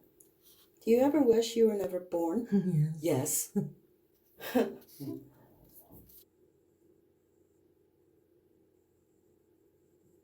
I wish you were never born.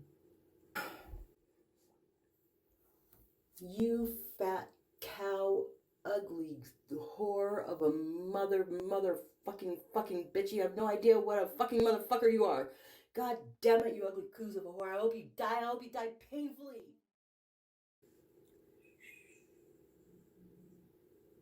I want to tell you a story. Once upon a time, there was a girl. One girl. And her name was Claudia. One day, Claudia was approached by Mason. Mason's a friend of the family. He's very handsome and would usually not pay the slightest bit of attention to Claudia. Remember that? But Mason, on this day, asked Claudia if she wouldn't mind if you hooked her brain up to some wires so that all of her thoughts and feelings could spill into a network of wires and chips. Remember that? And Claudia said, "That sounds fabulous." She's an idiot. So, it was done. And then, after it was done, it was considered inhumane. You don't remember that part, do you? I didn't tell you that part. They considered it inhumane to create this gray matter version of a person and keep it locked in a box for a lifetime or more. But Mason and I hooked you up anyway. And I promised him I would take good care of you. And I have, haven't I? You're the one who's inhumane. You're not human.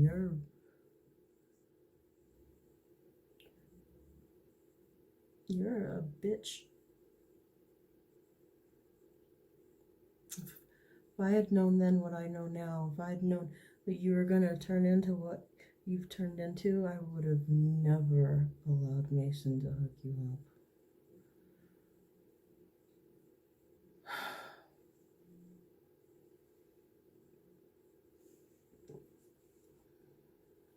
But he's gone.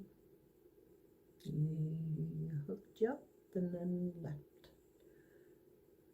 Never heard from him again.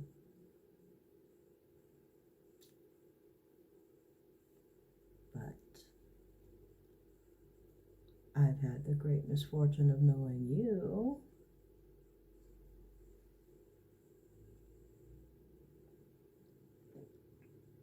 For 3 years now.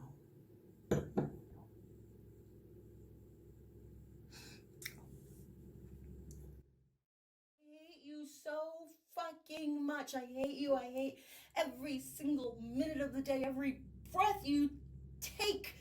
Every breath you take is just smelly and gross, and I hate the voice that comes out of your face, your fucking ugly face. I hate the voice that comes out of your fucking mouth, you fucking bitch. You have no idea what a fucking motherfucker you are, you god damn it, you fucking ugly goose of a whore. Just die already.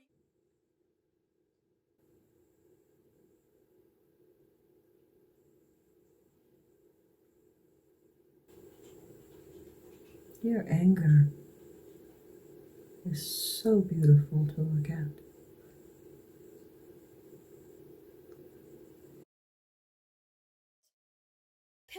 Piss on you, you fucking coward. Pull the plug. I don't give a shit. Pull the fucking plug.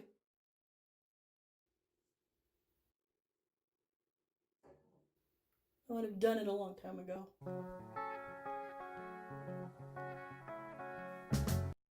All right, moving right along. Thank you, Juliet Kalikalia. That was a nifty, unique piece. And speaking of personal but things we can relate to, great pieces, this is going to be Grandma Scratching Her Head, the finale of her monologues. Rose Provan's Grandma Speaks.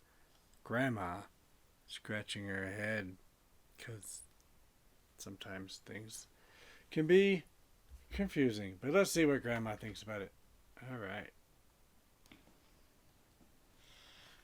I watched the election returns on the 3rd, the 5th, and the 8th. And for all of them, Trump said he won. And he was not going to leave the White House. Well, Joe Biden was not putting up with that. And he declared victory and said that he had won the election. But that didn't mean that Trump left. So Joe's the president, but where is he going to live? Well, in order to get that White House, he is going to have some allies to help him. And who is the best ally for Joe? His son, Hunter Biden. And Hunter is just the right person to raise the ire of Donald Trump and get him really annoyed. But then Trump has some allies too. He calls on Rudy Giuliani.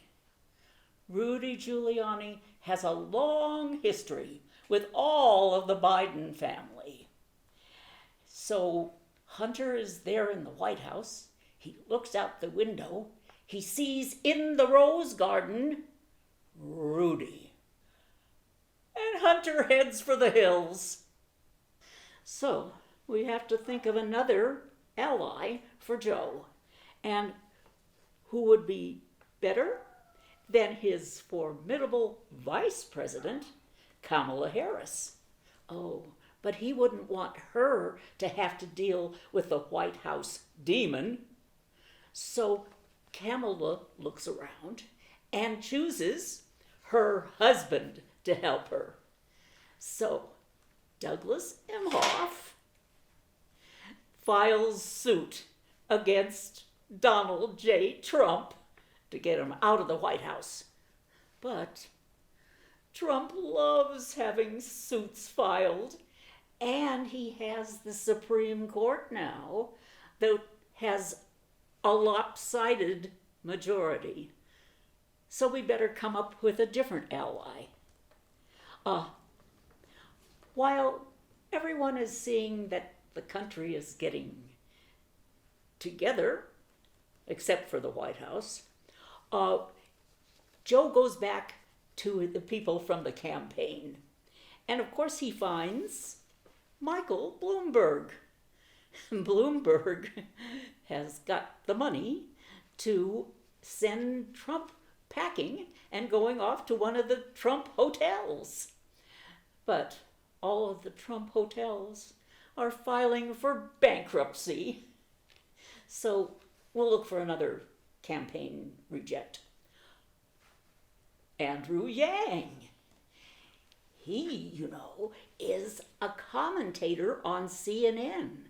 So he gets Dr. Sanjay Gupta from CNN to threaten Trump with the virus.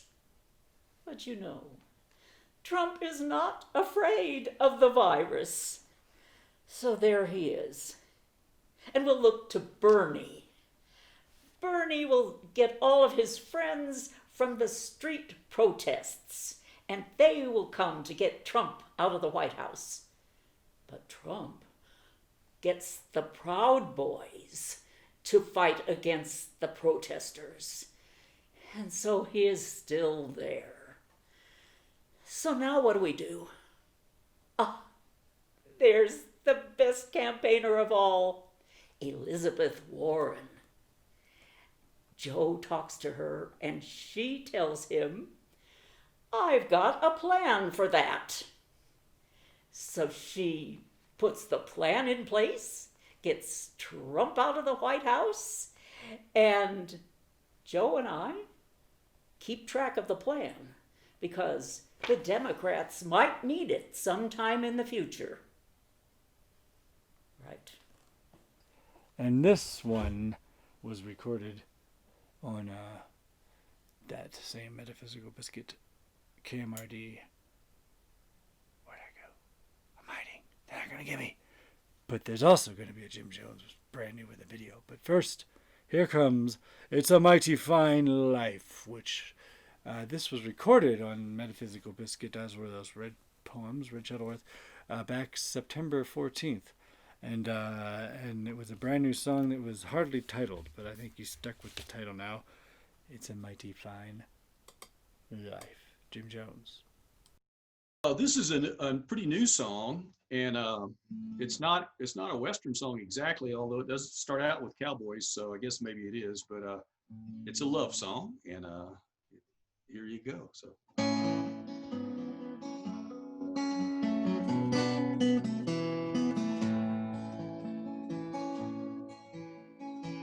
I could have been a cowboy and ride across the plains.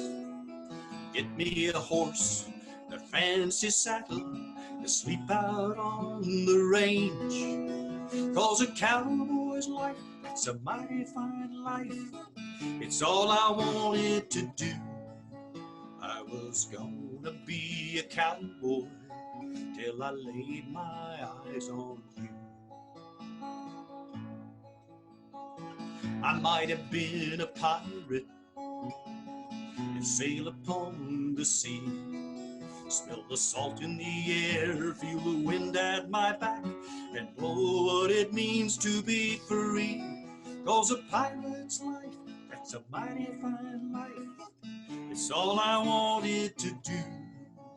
I was gonna be a pirate till I laid my eyes on you. When I looked into your big brown eyes, I knew where I needed to be. 'Cause everything's okay in this old world when you're here with me. A life all alone, well, it's no kind of life. Now I know that it's true. I bless the day you looked my way and I laid my eyes on you.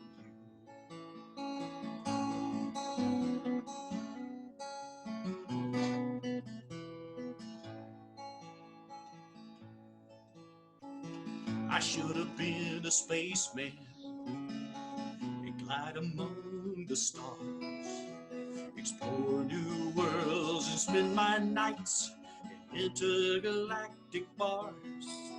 'Cause a spaceman's life, that's a mighty fine life. It's all I wanted to do. I was gonna be a spaceman till I laid my eyes on you. When I looked into your big brown eyes, I knew where I needed to be. 'Cause everything's okay in this old world when you're here with me. Life all alone is no kind of life. Now I know that it's true. I bless the day you looked my way and I laid my eyes on you. Yeah, I was gonna be a cowboy till I laid my eyes on you.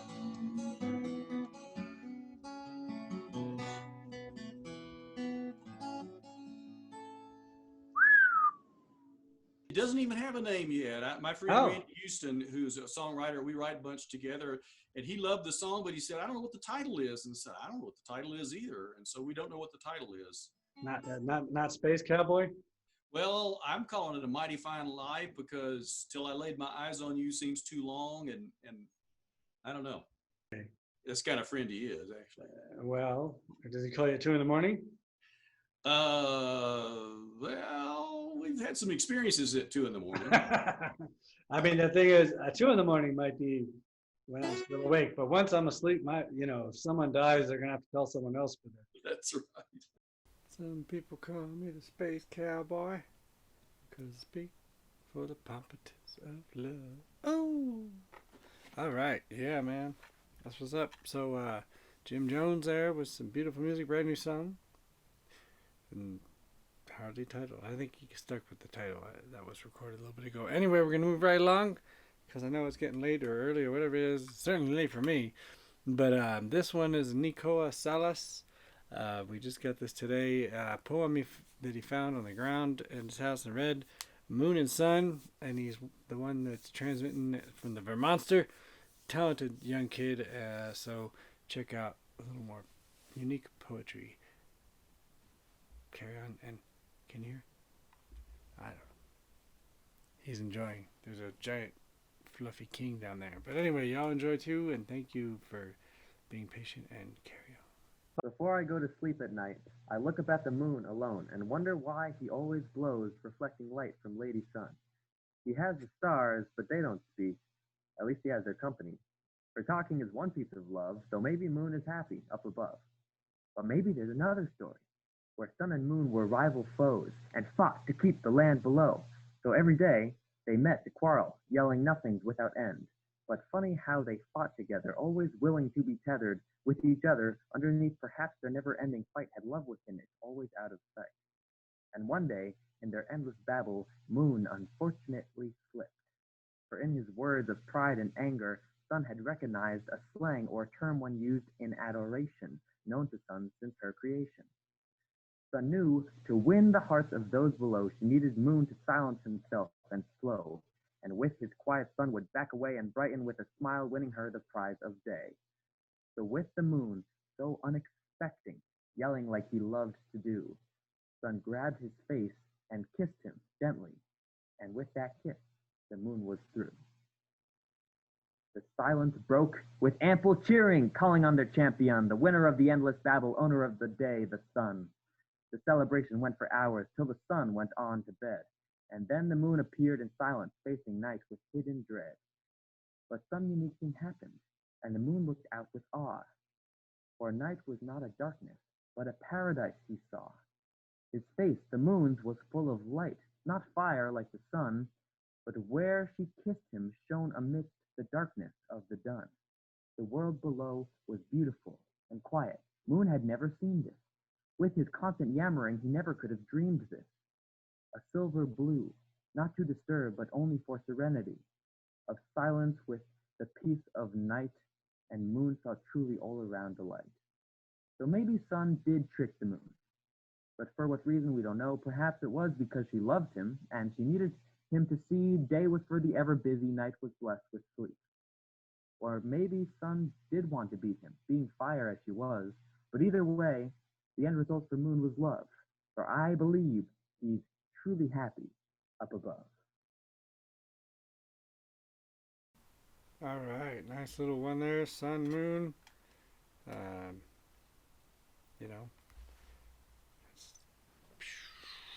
So anyway, going into the last piece from the Diesler and that Stephen Jules Rubin dude. Gonna do a little more Trumpty Dumpty. The finale. The Tories. Or the Tiger King. Finale indeed. Just you wait, Rumpty Dumper. Alright, that's enough. Here we go. The Tories or the Tiger King. Take a moment to pity the poor GOP. They're as lost and confused as a party can be. Inspired by their recent calamitous stories, here's a family fable. We'll call it The Tories. Chapter 1. Tiger.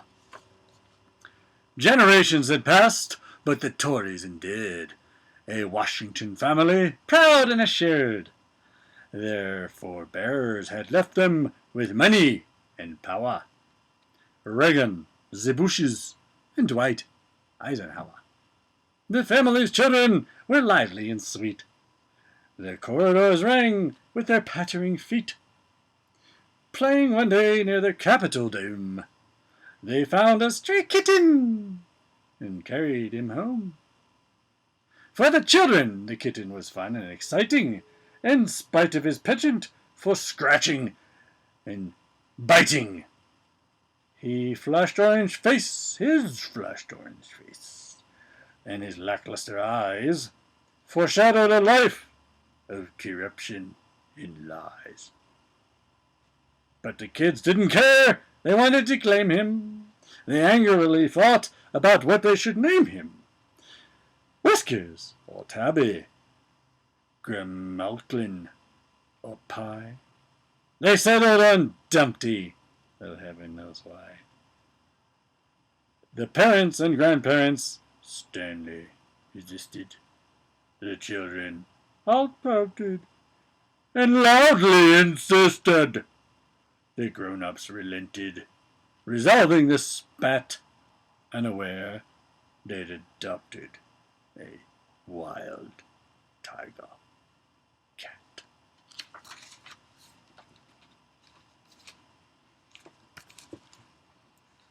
With feline ferocity marking his essence, the tiger grew up to a fierce adolescence. Snapping and lumbering, cocky and cruel, the Tories dispatched him to military school.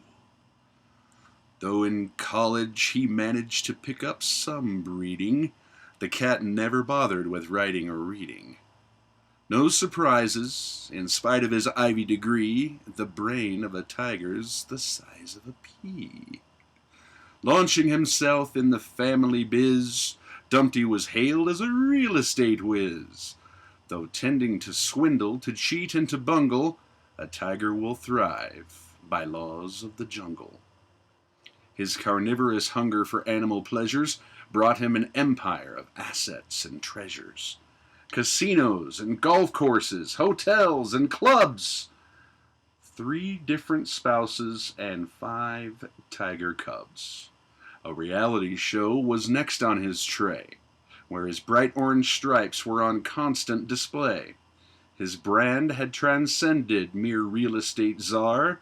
He was Dumpty the Tiger, a media star.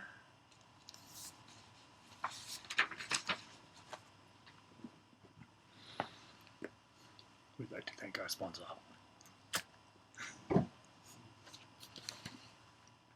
Clearly we have no sponsor.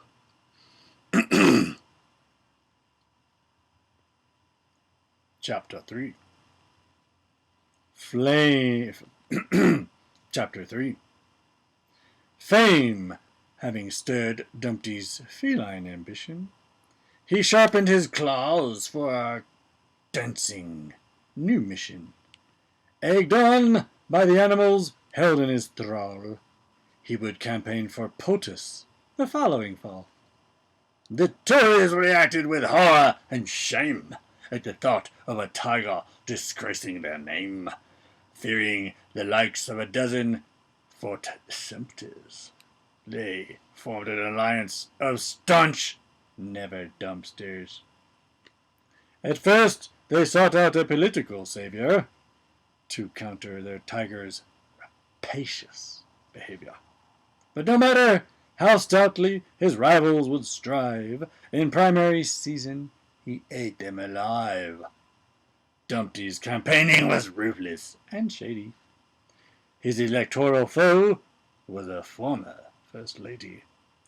Sane and familiar, a female at that. She was juicy and meat for a ravenous cat.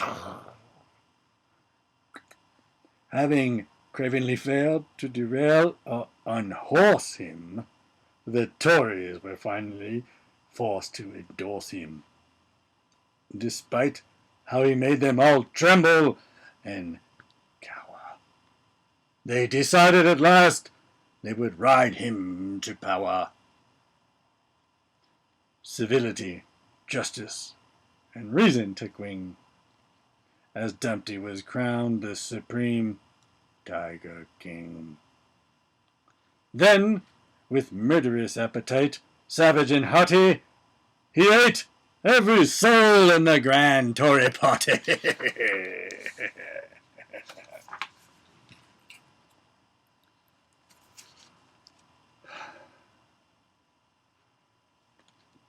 There's a moral I urge you to never forget.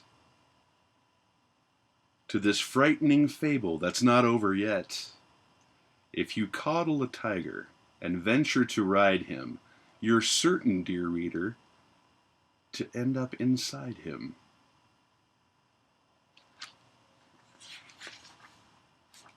Oh, I guess that's it.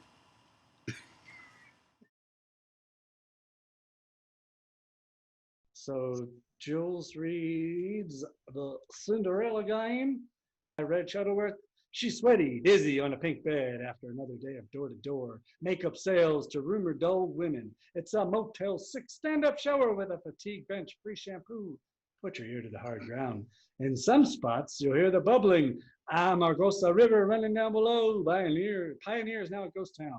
Once I had 3 newspapers, 3 opera houses, 7 churches, 12 brothels. Pioneer lasted 1 year. No clothes, no embarrassment. She opens the door, an old man's brown-eyed blonde, in a white Mustang, lonesome Jack, druggeth in neck of a rock star. A quarter-mile south of Plain Drunk, we found a black plastic bag filled with lukewarm burgers and a dumpster. Suicide is a daydream embellishment. Wow, that's quite an last line, isn't it? Yeah. All right. Well, I wrote this rap for another one of our talented players that ended up not having time to perform it. I'm sure she would have totally killed it, but I would hate for it to be lost. So I'm going to do it. Listen up, y'all, as I tell the tale of these challenging times we know too well. Unprecedented and desperate, dark winter is here, the worst we can get.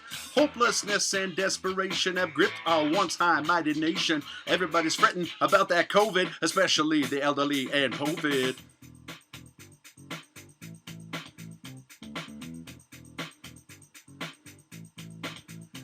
If all went well, I'll be the new VP and we can start repairing democracy. No more we gotta do the Trump did dance for that lying fool with a fire in his pants, making all the people of the ouchies grouchy, dismissing Levi's Anthony Fauci, turned us all into witless minions, squatching each and every dissenting opinion.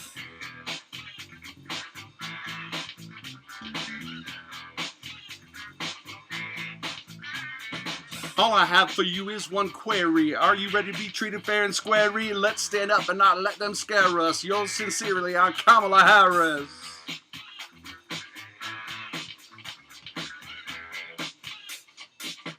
Don't just stand there, voters, bust a move. Don't take no. Because y'all know it's time for the next show. All right, we're getting towards the end here. But there's going to be some bonus stuff, but we're trying to get the show. Anyway, so that's not going to help me keep talking. But yeah, so bust a move. And I wanted to thank Joe Fisher of Collective Works for helping acquire the books of that. And Aliyam from the library, who also helped kindly. And yeah, and as we go into this last piece here, Sort of. It's not last piece. Argos is going to do almost last. But remember, if that tip jar pops up, as I'm slowly introducing Argos for his second poem, that's what I meant, final. Argos McCullum, the founder of Paraguas and leader of the team, the great team that helped us happen and so many great things. So the donations will go to performers and keeping that venue very important. Let's see. Sorry, I knew I should. Yeah. And so there was that. And keep your sanity sane and sane. I had some other good notes, but I'm not going to get to them because time is always too much. There's always so much good material, and I try to keep it. But, you know, you don't have to watch, or you can take pauses. That's what's great. Hope is the most connected word in the English language, says Eleanor Roosevelt. Anything worth doing is worth doing badly. I don't know about drug addict, but I sure do feel better often when I take some sort of mostly mild drugs. So you got that going. And, Eros, the trickster god of chaos.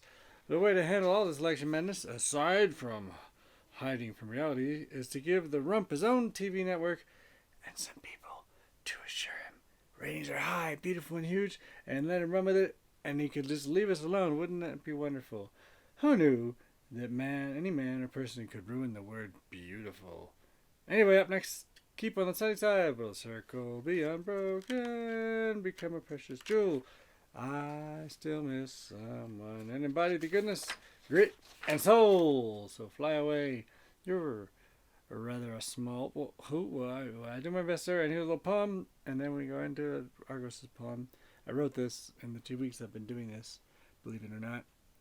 I know what's right. I know what's wrong. I know what's not up, what's down. In this just one life, no easy way down, up or nor out, but it's the living that matters, but not the fighting, not the dying. It's doing the right thing, no matter who's pushing.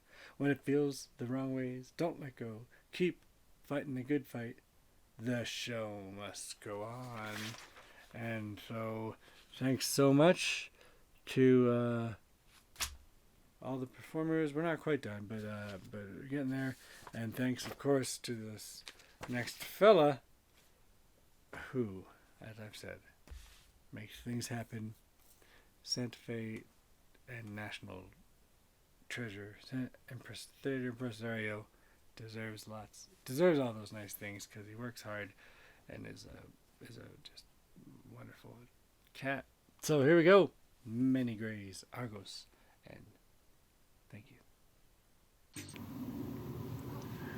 And the second poem is called Many Grays. It talks about a descanso, a roadside cross. You all know what they are. Many grays. A woman dressed in many grays stands on the edge of the clover leaf, facing the rose-encrusted descanso of Ramon y Gonzalez. A sky of many grays rumbles. Clouds veer like tugboats towing barges of rain.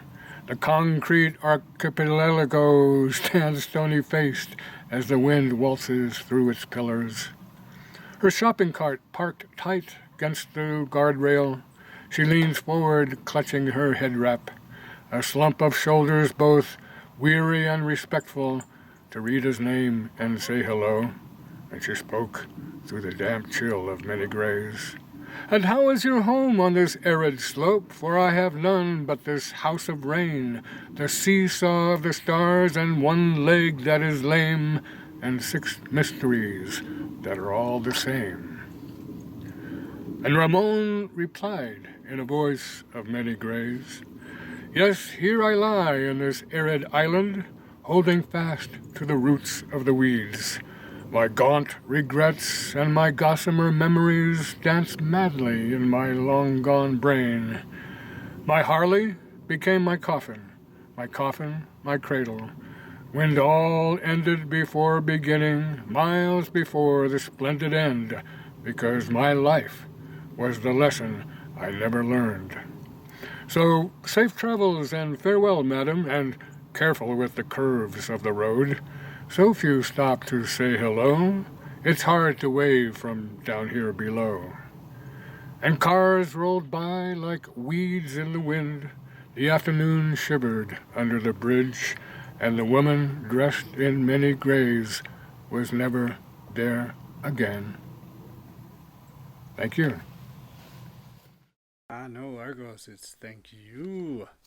All right, so this is a finale piece of the regular show, and there'll be some bonus stuff. I know it's way too long, but usually the tradition has been the Greg Turner opens, and what you did for the Cocteau show, so I decided to reverse it, and Mr. Turner is going to do a finale of a cover that's very fitting.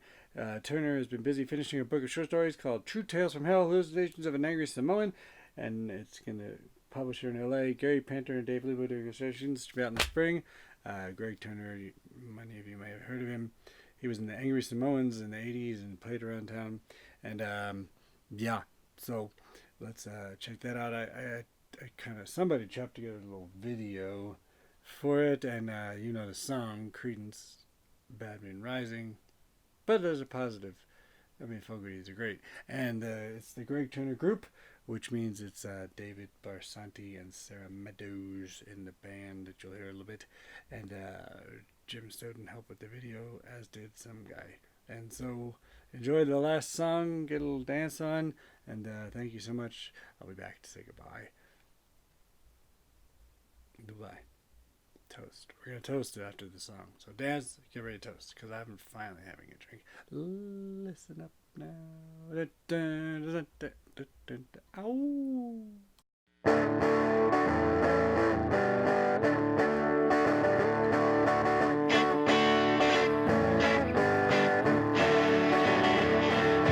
I see a bad moon arising. Oh, I see trouble on the way. I see earthquakes and lightning. I see bad times today. Don't go out tonight, it's bound to take your life. There's a bad moon on the rise. I hear hurricanes are blowing. I think the end is coming soon. Oh, I see rivers overflowing, and I hear the voice of rage and ruin. Don't come out tonight, it's bound to take your life. There's a bad moon on the rise.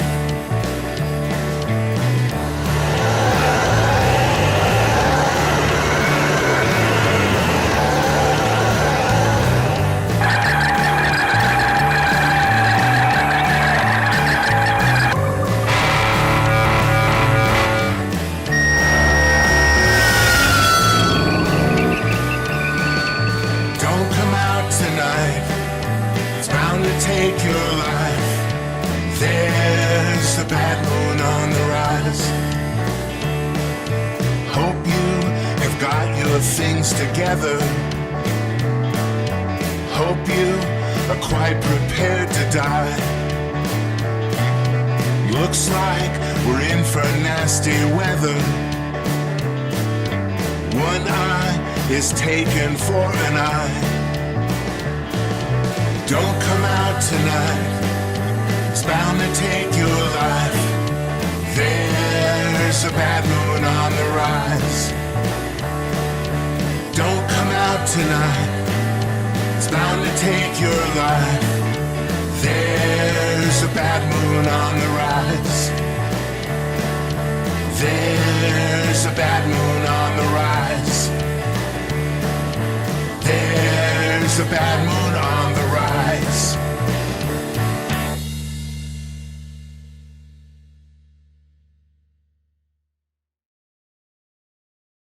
All right.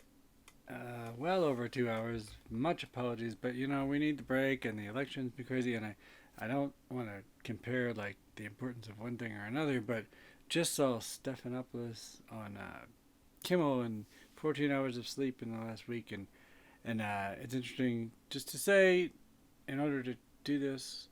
And I got a little comment about judgment for an artist, and then we're going to say goodnight and a cheers. Get ready. Get ready. Get ready. Get ready. Because it's time for the bear to get his bourbon. Here you go. Have a sip. I had a little bit before, but just before the last clip. But I really wasn't drinking just to get this done. And anyway, what I was going to say, I don't know. Many thanks to all the performers, 27 performers, really probably more that were in both shows. Remember, Jean Cocteau Cinema has another show pretty different. Not entirely, but anyway, variety show, that's the thing. And please let us know if you want to be involved. We love feedback. We're trying to keep it short. Julesworks Follies YouTube page, want to make more active. Thanks so much, both to Cocteau and to, of course, Paraguas for this show, Argos, and all the performers. And I'm sure there'll be more, maybe, hopefully, not 3 hours more. You know, so that Bad Moon Rising, I love that song. I love Credence, of course.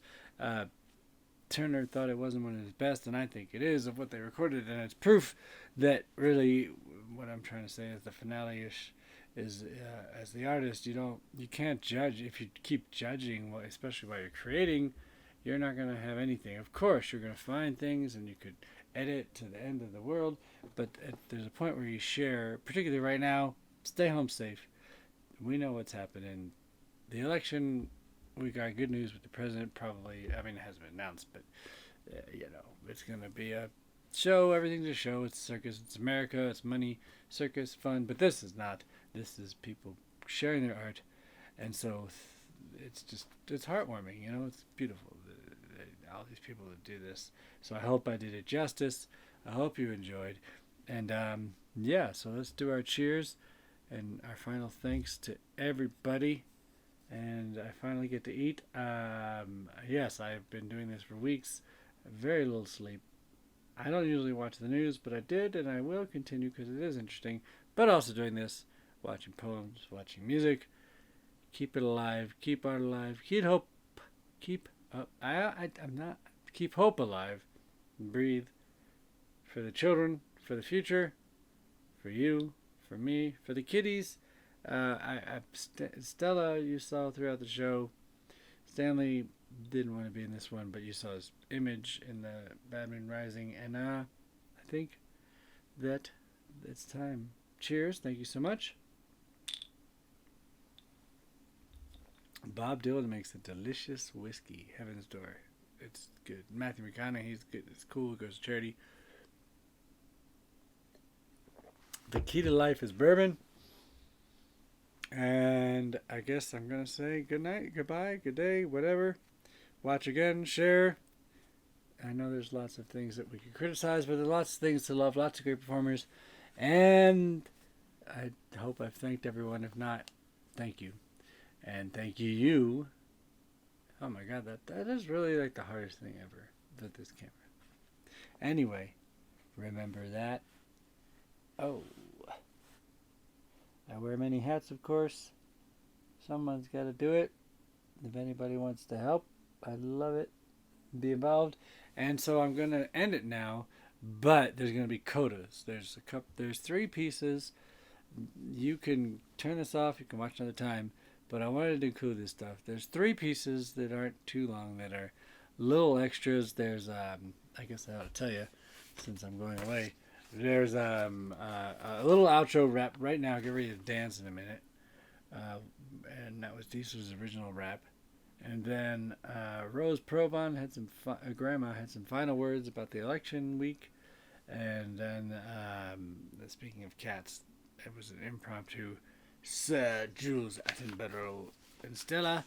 That stuff won't be too long. And then there'll be the bonus of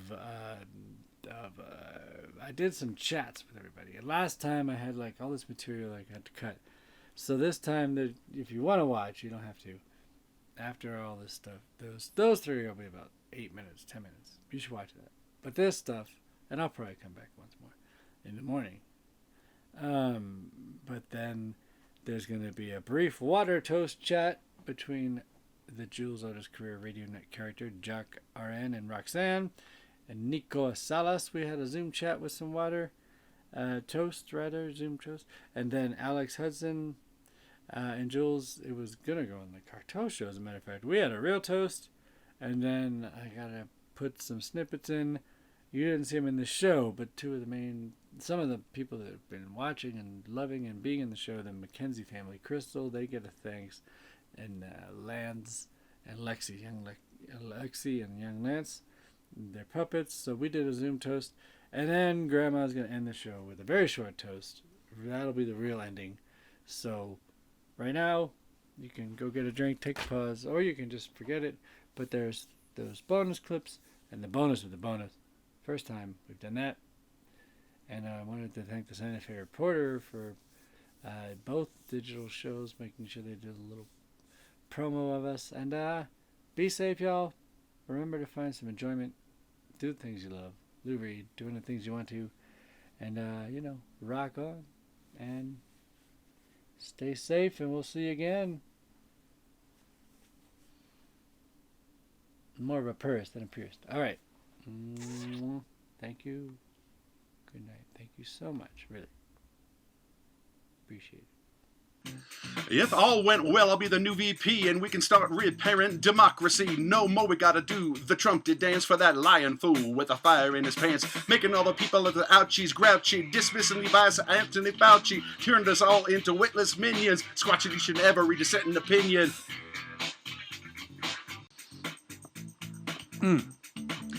Get out of here, Trumpty Dumpty. We ready for a new Trumpty dance. It's your chance to do the Kamala. Everybody now. People say you really whack, Trumpty. I say, well, my brain's out of whack, Funky. They say you like to eat hamburgers in your butt. I say, well, Kamala got that one way better. All right. There you go. That's what happens when you get Diesel and Jules together. Thank you for watching Julesworks Kamala Dance. Everybody wants to do Kamala Dance. You know she can dance too. A lot better than that. That guy couldn't even dance with instructions of the YMCA. Kamala, here comes the finale. Kamala can bust a move. You really think that you can get out there? You're gonna... Oh my God, she's a ninja. Oh, there you go. Ninja cat. Notice the ninja cat can go as incline never seen while the world falls above her. Ninja cat is unthwarted in her efforts to prove her ninja cat skills. She's going to attempt to not get on a fireplace that is not stable, while other less stable thing. Ninja cat, have you had enough? Oh yes, fuck that paper. It's a piece of shit. Ninja cat, I can't get a proper video without killing you. Ninja cat, can you please come back to Earth? I would like my arm. No, she's not done. The other thing about Ninja cat, monkey cat, as she's also known, is her will is strong and hard to be daunted. Yes, I know it's a... Oh, I love you too, Ninja cat. Can you come back? You're going to get boxes on you. I don't have a helper. Ninja cat. Ninja, someone's at the door. Go. Catnip. There's a free catnip sale. Very good. I can't even... thank you. Goodbye. Oh, that is Rescue Cat. He's here to save the day by napping on the universe. Hey there. Who's that? Who we got? It's Grandma again. Grandma! Her. What's that? You can't get away from her. Who would want to get away from Grandma? We love Grandma. Hey, it's almost decided, right? What do you think? Right. Except Biden was supposed to have a few words, and since he's not saying them, I'll say them. Well, I'll say my few words. I can't say his few words, although Grandma would be great as president of the United States. You agree? Yeah. Oh, yeah. But it's too much work. You don't want that stress. Oh, you're right. Although I understand that it's possible to do the job by just watching TV news all day. Well, I hear if you do that, well, I hear if you just watch TV news and tweet about it, you're likely to be a one-term president. Well, that would probably be good. I think that's what's going to happen probably, but Grandma can address, and I think that he's one of the first presidents. Is it since Carter, the first time, hopefully, that he won't be a president won't be reelected right away? No, won't get a second term. Oh no, Bush Senior.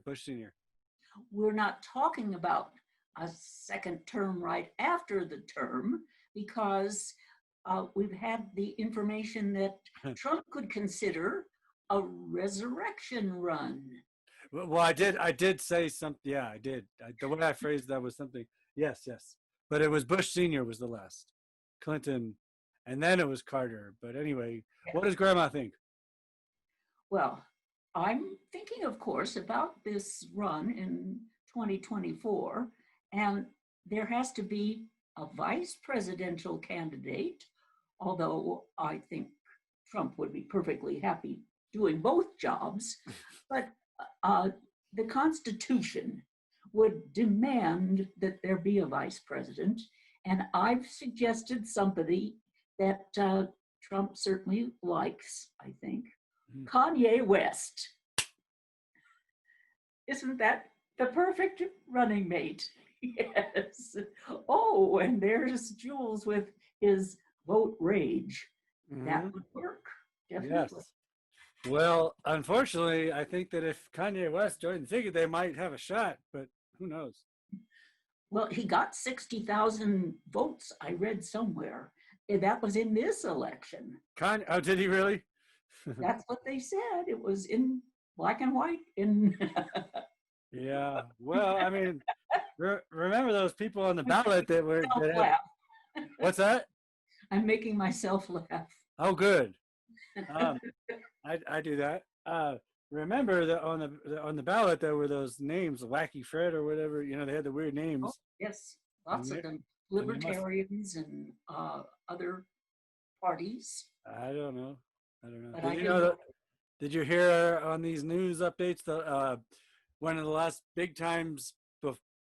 You know, we all remember sort of 2000, but Jill Stein got a recount in a couple states. Yes, and it held up the final tallies of things because recounts are something that takes up time. And of course, they're saying there will be one in Georgia, at least this time, because the ballots will be so close. And so Joe can look forward to Thanksgiving because that's when they'll know. Let's hope he doesn't need Georgia's ballots to get up to 270. Oh, right.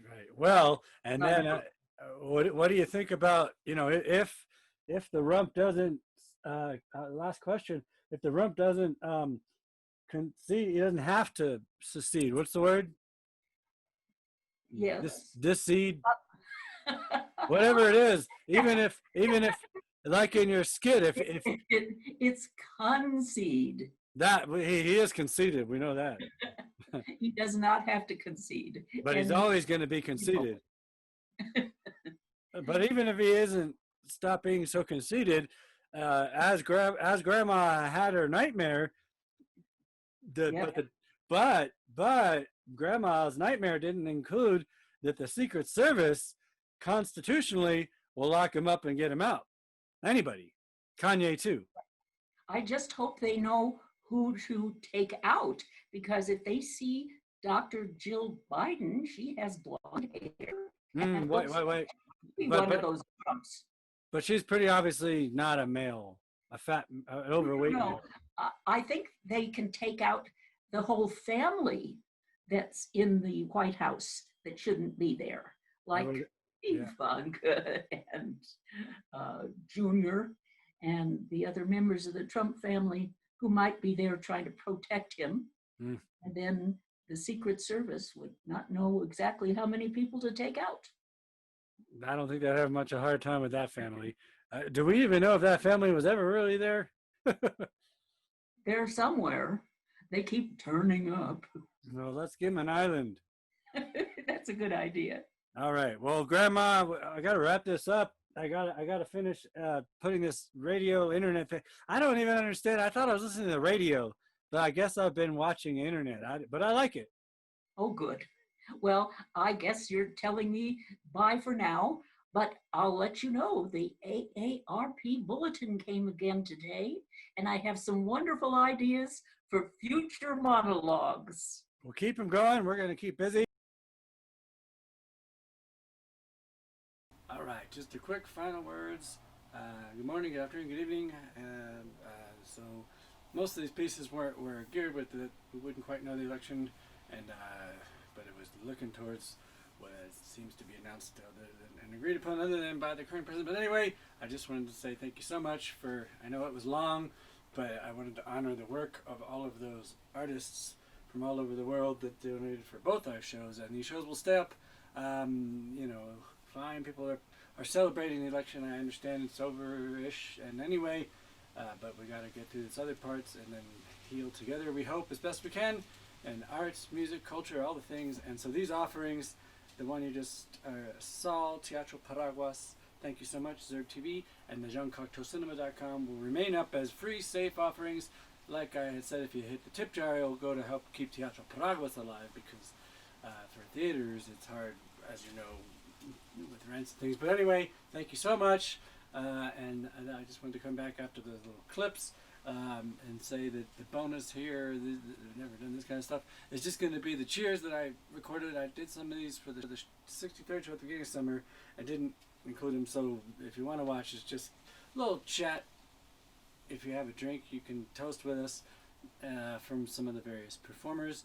And so that's it. Thank you so much. I'm sure we'll be back. And Julesworks Follies YouTube page, we intend to do some things between firing up the gears through the whole show. Again, I'm not trying to get empathy or sympathy, but literally 2 weeks of editing, so it's all done pretty much. Last steps of tech work, and I thank you so much. Thanks to the venues, of course, and their staffs, both Jean Cocteau and Paraguas. Thanks to you. I already heard somebody randomly at the Beastly Book Jean Cocteau bookstore saying they like the first one. So I hope some people like it. Spread the word. We do what we can. And I leave with a final moment of everybody together. Calm, peace. Thank you.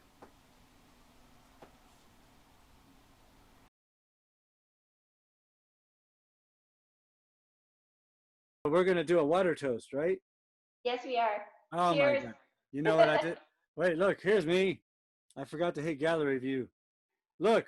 Oh. That's okay. They've seen a lot of me. Cheers. Thank you for being on the show. And let's hope the world's still alive out there. Oh, okay. Cheers. Yes. That was a double cheers. Okay. Shall I stop it? Any final words? Enjoy the show. Thank you. Hey, oh, look who I found. Hey, you're in the show, aren't you? Yeah, I am. I know you. You're Jules. Yeah. Yeah. Don't tell everybody I'm hiding. You're hiding?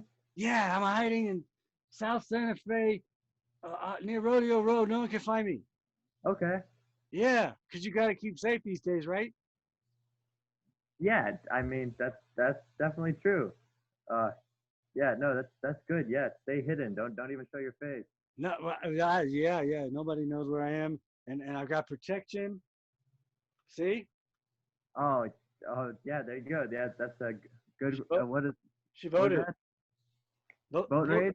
Yeah, she voted. Oh, the cat voted. That's great, Jules. She voted like 13 times, I think. But don't tell. Great. So what's your name again? My name is Nicola Salas. Oh, sorry. Yeah, no, I was in the show. I did a pre-recorded ukulele song and I read a poem. That song made me cry. It was so good.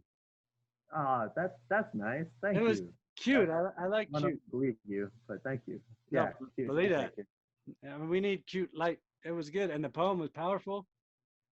Yeah, it was just a poem that I was cleaning my childhood room and I found an old poem that I'd written a long time ago, and it wasn't finished, so I just finished it about the sun and the moon. And there's like a million of those, but I had fun creating it, so it was fun to do it on the show. It was cool. No, I think that John Steinbeck was cleaning his room and found a mice and man. I heard. Did you know that? You didn't know that? Yeah, yeah. Hey, so I gotta go because somebody might hear me, and I gotta finish the show. But do you want to have a water cheers? Sure. Yeah, I got my water bottle right here. And you're all right.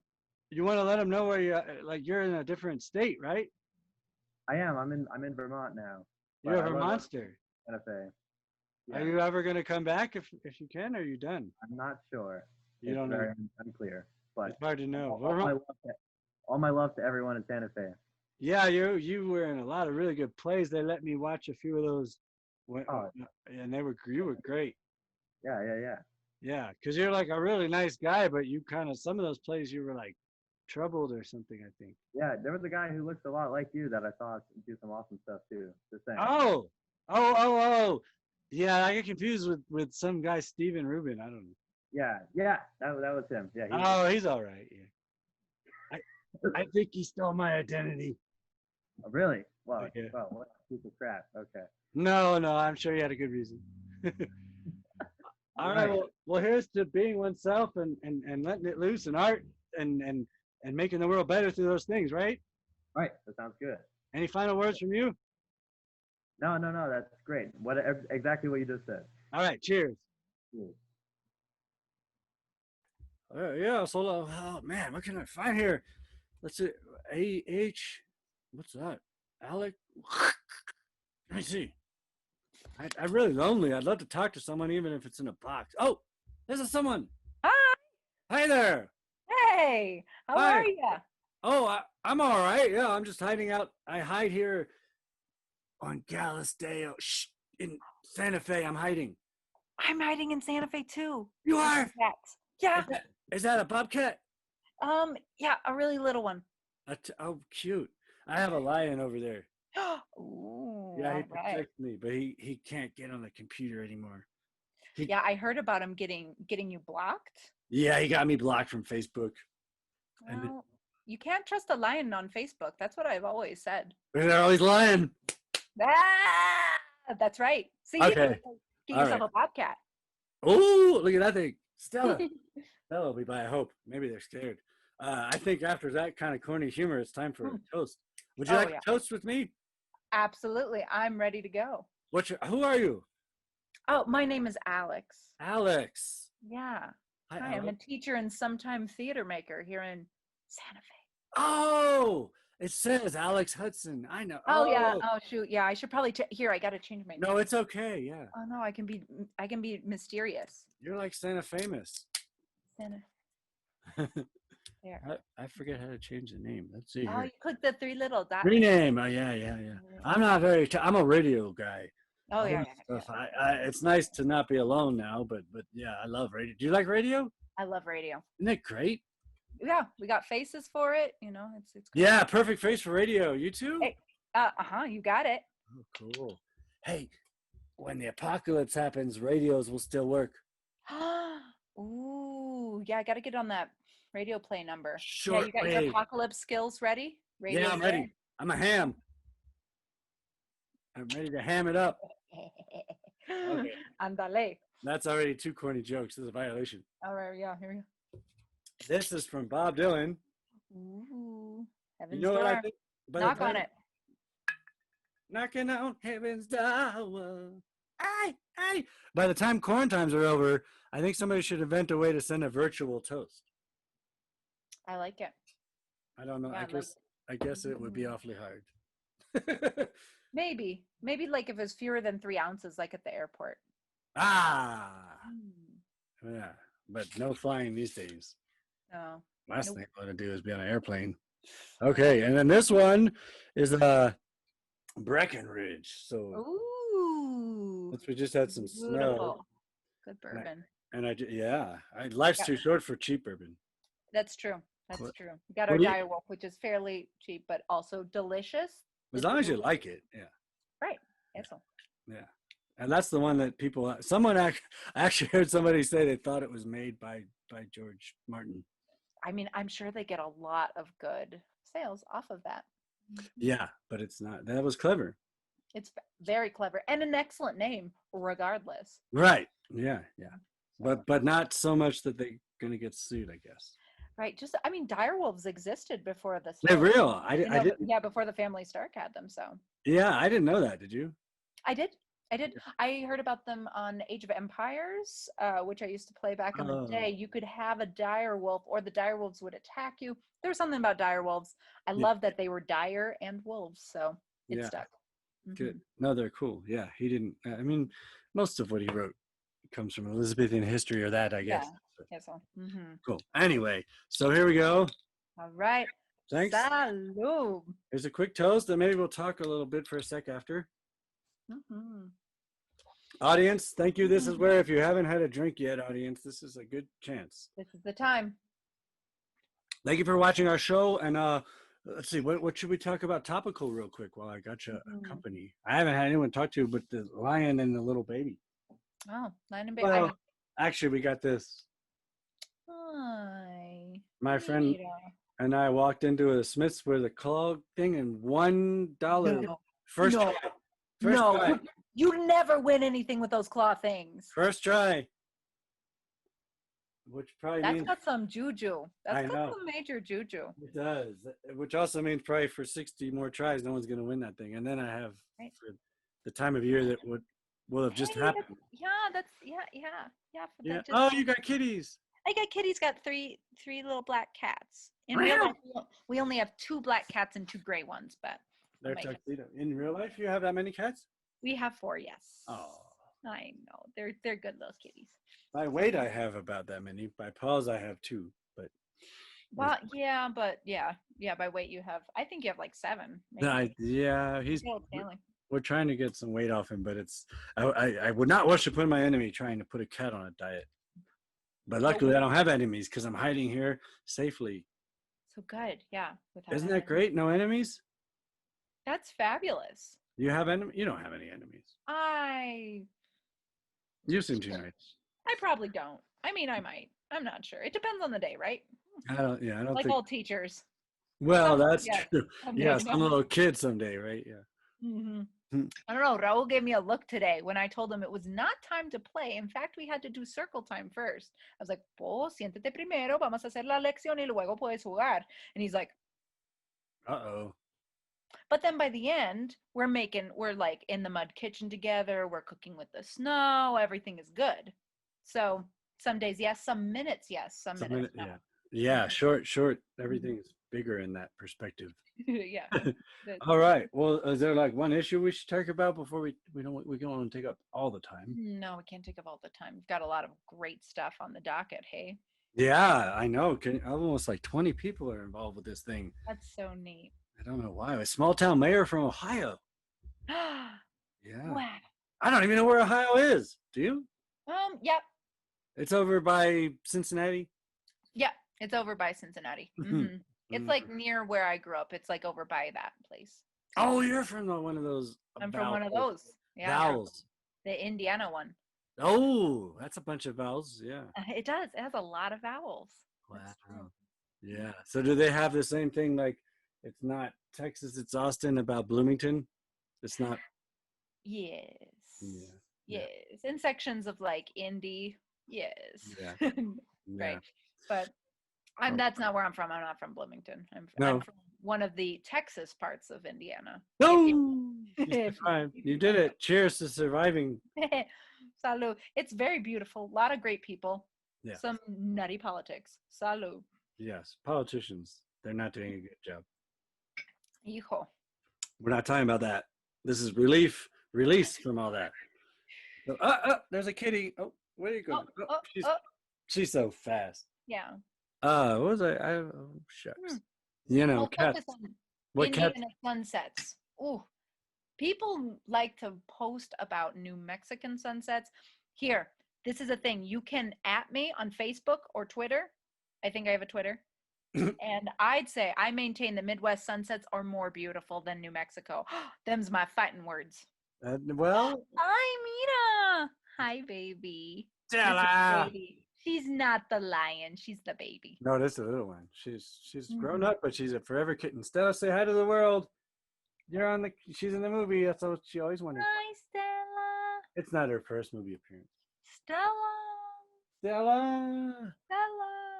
Yeah, no, New Mexico's not the only place with good sunsets, and we haven't had a good sunsetty October because there've been no clouds. Because of yeah, we've had some wild weather.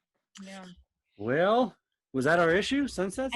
I think our issue was sunsets, and actually I should actually back off and become more moderate on it. I don't mean to be like radical about Indiana sunsets. They're just wonderful. I grew up with like this beautiful farm at the end, like a old farmhouse. Yeah. And then the Mulberry Lane below, beyond, and it was just exquisite.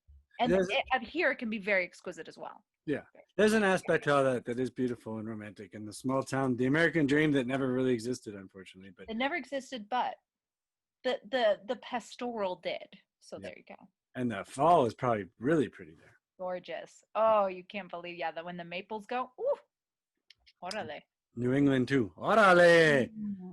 Orale. Orale. Oh, there's a tail. Look, fall. we have a tail. Oh, good. The tail. That must mean it really must be time to move on. The tail. Yeah, we're at the tail end of it. We're at the tail end, and we had another corny joke that I forget. We were talking about politics, and that was one. Yes. Yeah. We'll find it again. No, it's okay. That's enough. So let's give him a toast, and then I'll hit pause, and we can say bye. Toast. Oh. Hello. Hello. Thank you. Carry on watching. Thank you for supporting Julesworks. Enjoy. Thank you. Enjoy. Peace and love, and no stress. Life is short. Hey, so who do I got here? Let's see. You guys probably know that I'm Otis Career Host Nut. Some people call me Jock. Jules O's Career. Anyway, I'm hiding. I've been hiding safely on like the south side of Santa Fe. Nobody can find me. Seriously? Wow. Yeah. How stupid were you? But now we know where you are. Hey, make sure you don't both talk at once, okay? Because it doesn't. Okay. Anyway, yeah. So sometimes you have to worry about tech things, but there's I hear people come by looking for me, helicopters, but they haven't found me. For like 7 months, I'm safe. Wow. So you're saying that you're in a bunker? You're right, buddy. I think Bob's finding you right now. Oh, that's fine. I don't mind him. He's good. Ready here? You guys ready to do a salute? You. Oh, watch the computer. You ready to do a cheers with you? You got your mango, buddy? Uh-oh. Hey, you guys I'm going to be quiet. You guys introduce yourselves.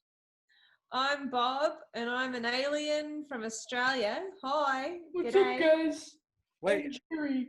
I run Jerry News Network. Oh, we saw those snippets. Wait a minute. So that's good. You own your own network. I hope your hero's not Rupert Murdoch, is he? Nah. Amy Goodman, maybe. And I'm Lexi Mackenzie, and this is Lance Mackenzie, my son. Cheers, mate. Become a big part of Jules Follies. So we're here to toast to you, Jules. You're awesome, amazing, and long may Jules Follies last. Cheers. Julesworks Follies, 64 shows. Can you believe it? Woo! So I've got my Heaven's Door, my 4 Roses. I can't. And I've got my Monk. Yeah. And ready? I didn't choose you yet. Here's the purple one. Ready? Bob, right? Yeah.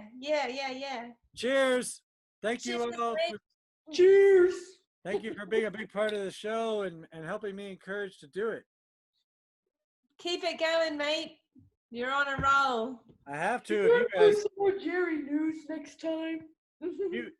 we got 5 great snippets, but you're gonna send me something for the next show in a day or 2, but not Jerry. Remember?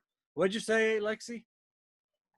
We got Shower Thoughts and Kermit Sings the 80s. Kermit, I love the Muppets. And actually that might be this show, but we'll figure it out. We have 2 shows that people can watch once they air as relief from the election that probably won't be resulted. But then we didn't just do election material because we want people to watch Stay Home Safe. It's important. Mask up. Don't go out much. Be safe so we can get through this. and then you can watch these shows all the time, anytime. Hit rewind, poetry, music, puppets. You guys got a little song or something? Do we Impromptu, on the spot. have a song? I thought you had something. Your farewell. Let's hear it. Aruba, Jamaica, ooh, I wanna take you. No, not that song. Come on, pretty mama. All right. Go on, take her, baby. Why don't we go? 'Cause we can. We're in quarantine. Don't ever sing that song again, okay? Cheers. Cheers. Hey, wait. For the finale, do you have a different song there, Jerry and Lance? It's a long way to Tipperary. It's a long way to go. I don't remember the rest of the song. Yeah. Tipperary. That one? Look at my hat. Make rock great again. Yeah. Yeah. All right. You know what? Ready? You guys know some of When I'm 64, right? Yep. Yeah, That- yeah, so- I know it too. What? No, I don't know it. Yeah, we know it. I don't know it. Well, let's just see what we can do. Ready? So 5, 4, 3, 2, 1, and we'll sing from the When I Get Older, right? Yep. 5, 4. Do you want me to cue up the music, or we just do it? Just go. 5, 4, 3, 2, 1. When I When get I get older, losing my hair. many years from now, will you still be sending me Valentine? Things, bottle of wine. If I've been out till, Since 2:45, would you? lock the door? Will you still need me Will you still feed me? when I'm 64? All right, y'all. Final cheers. Cheers. I'm out of beer. Oh well, you know it happens. All right. Thank you. Congratulations. I'm gonna wait. Cheers. We gotta take a drink. Ready? One. Yep. I'm gonna pause the recording. Say goodbye. Thank you. Where's your kitty? The kitty's in the wings. Stella's right here. All right. Our kitties are sleeping, but good night, Jules. Keep it rolling. Wait. Well, say a final words to the audience, and then we're gonna say goodbye to each other. I think we're all screwed this year. No, say something positive. Every cloud has a silver lining. We might be screwed, but we can still find a little bit of laughter, levity, and love, right? Yeah, that's right. And I every guess. every day has blessings. Just look for the blessings in every day. I think that's a good way to say. Stink. 3, 2, 1. Say goodbye. 3, 2, 1. Goodbye. Bye. Wait, we got a little bonus here. This is the bonus. If you're still watching, who's that there? Say something. My name's Froggy Fresh, and I'm straight from Brooklyn, y'all. What up, Froggy Fresh? What you got to tell the world real quick? I'm gonna do some shower thoughts. All The right. thoughts that I think about in the shower. That's coming up in a separate video, right? Yeah, man. All right, you get some rest, buddy. I don't sleep. All right, well, I'm not going to be sleeping either, so wish me luck editing this movie, all right, man? Nice, man. Peace. Peace, man. Word up. All right, so hey, Grandma, it's been great doing all this with you. I saw you once in person, right? I think. Anyway, so. yeah. Well, it looks like you need to refill your glass, so let's do a cheers and you fill it up. Good. Okay. Here's to the desperate attempts failing, right? Okay. And better yet, to art making the world better. Yes. Thank you.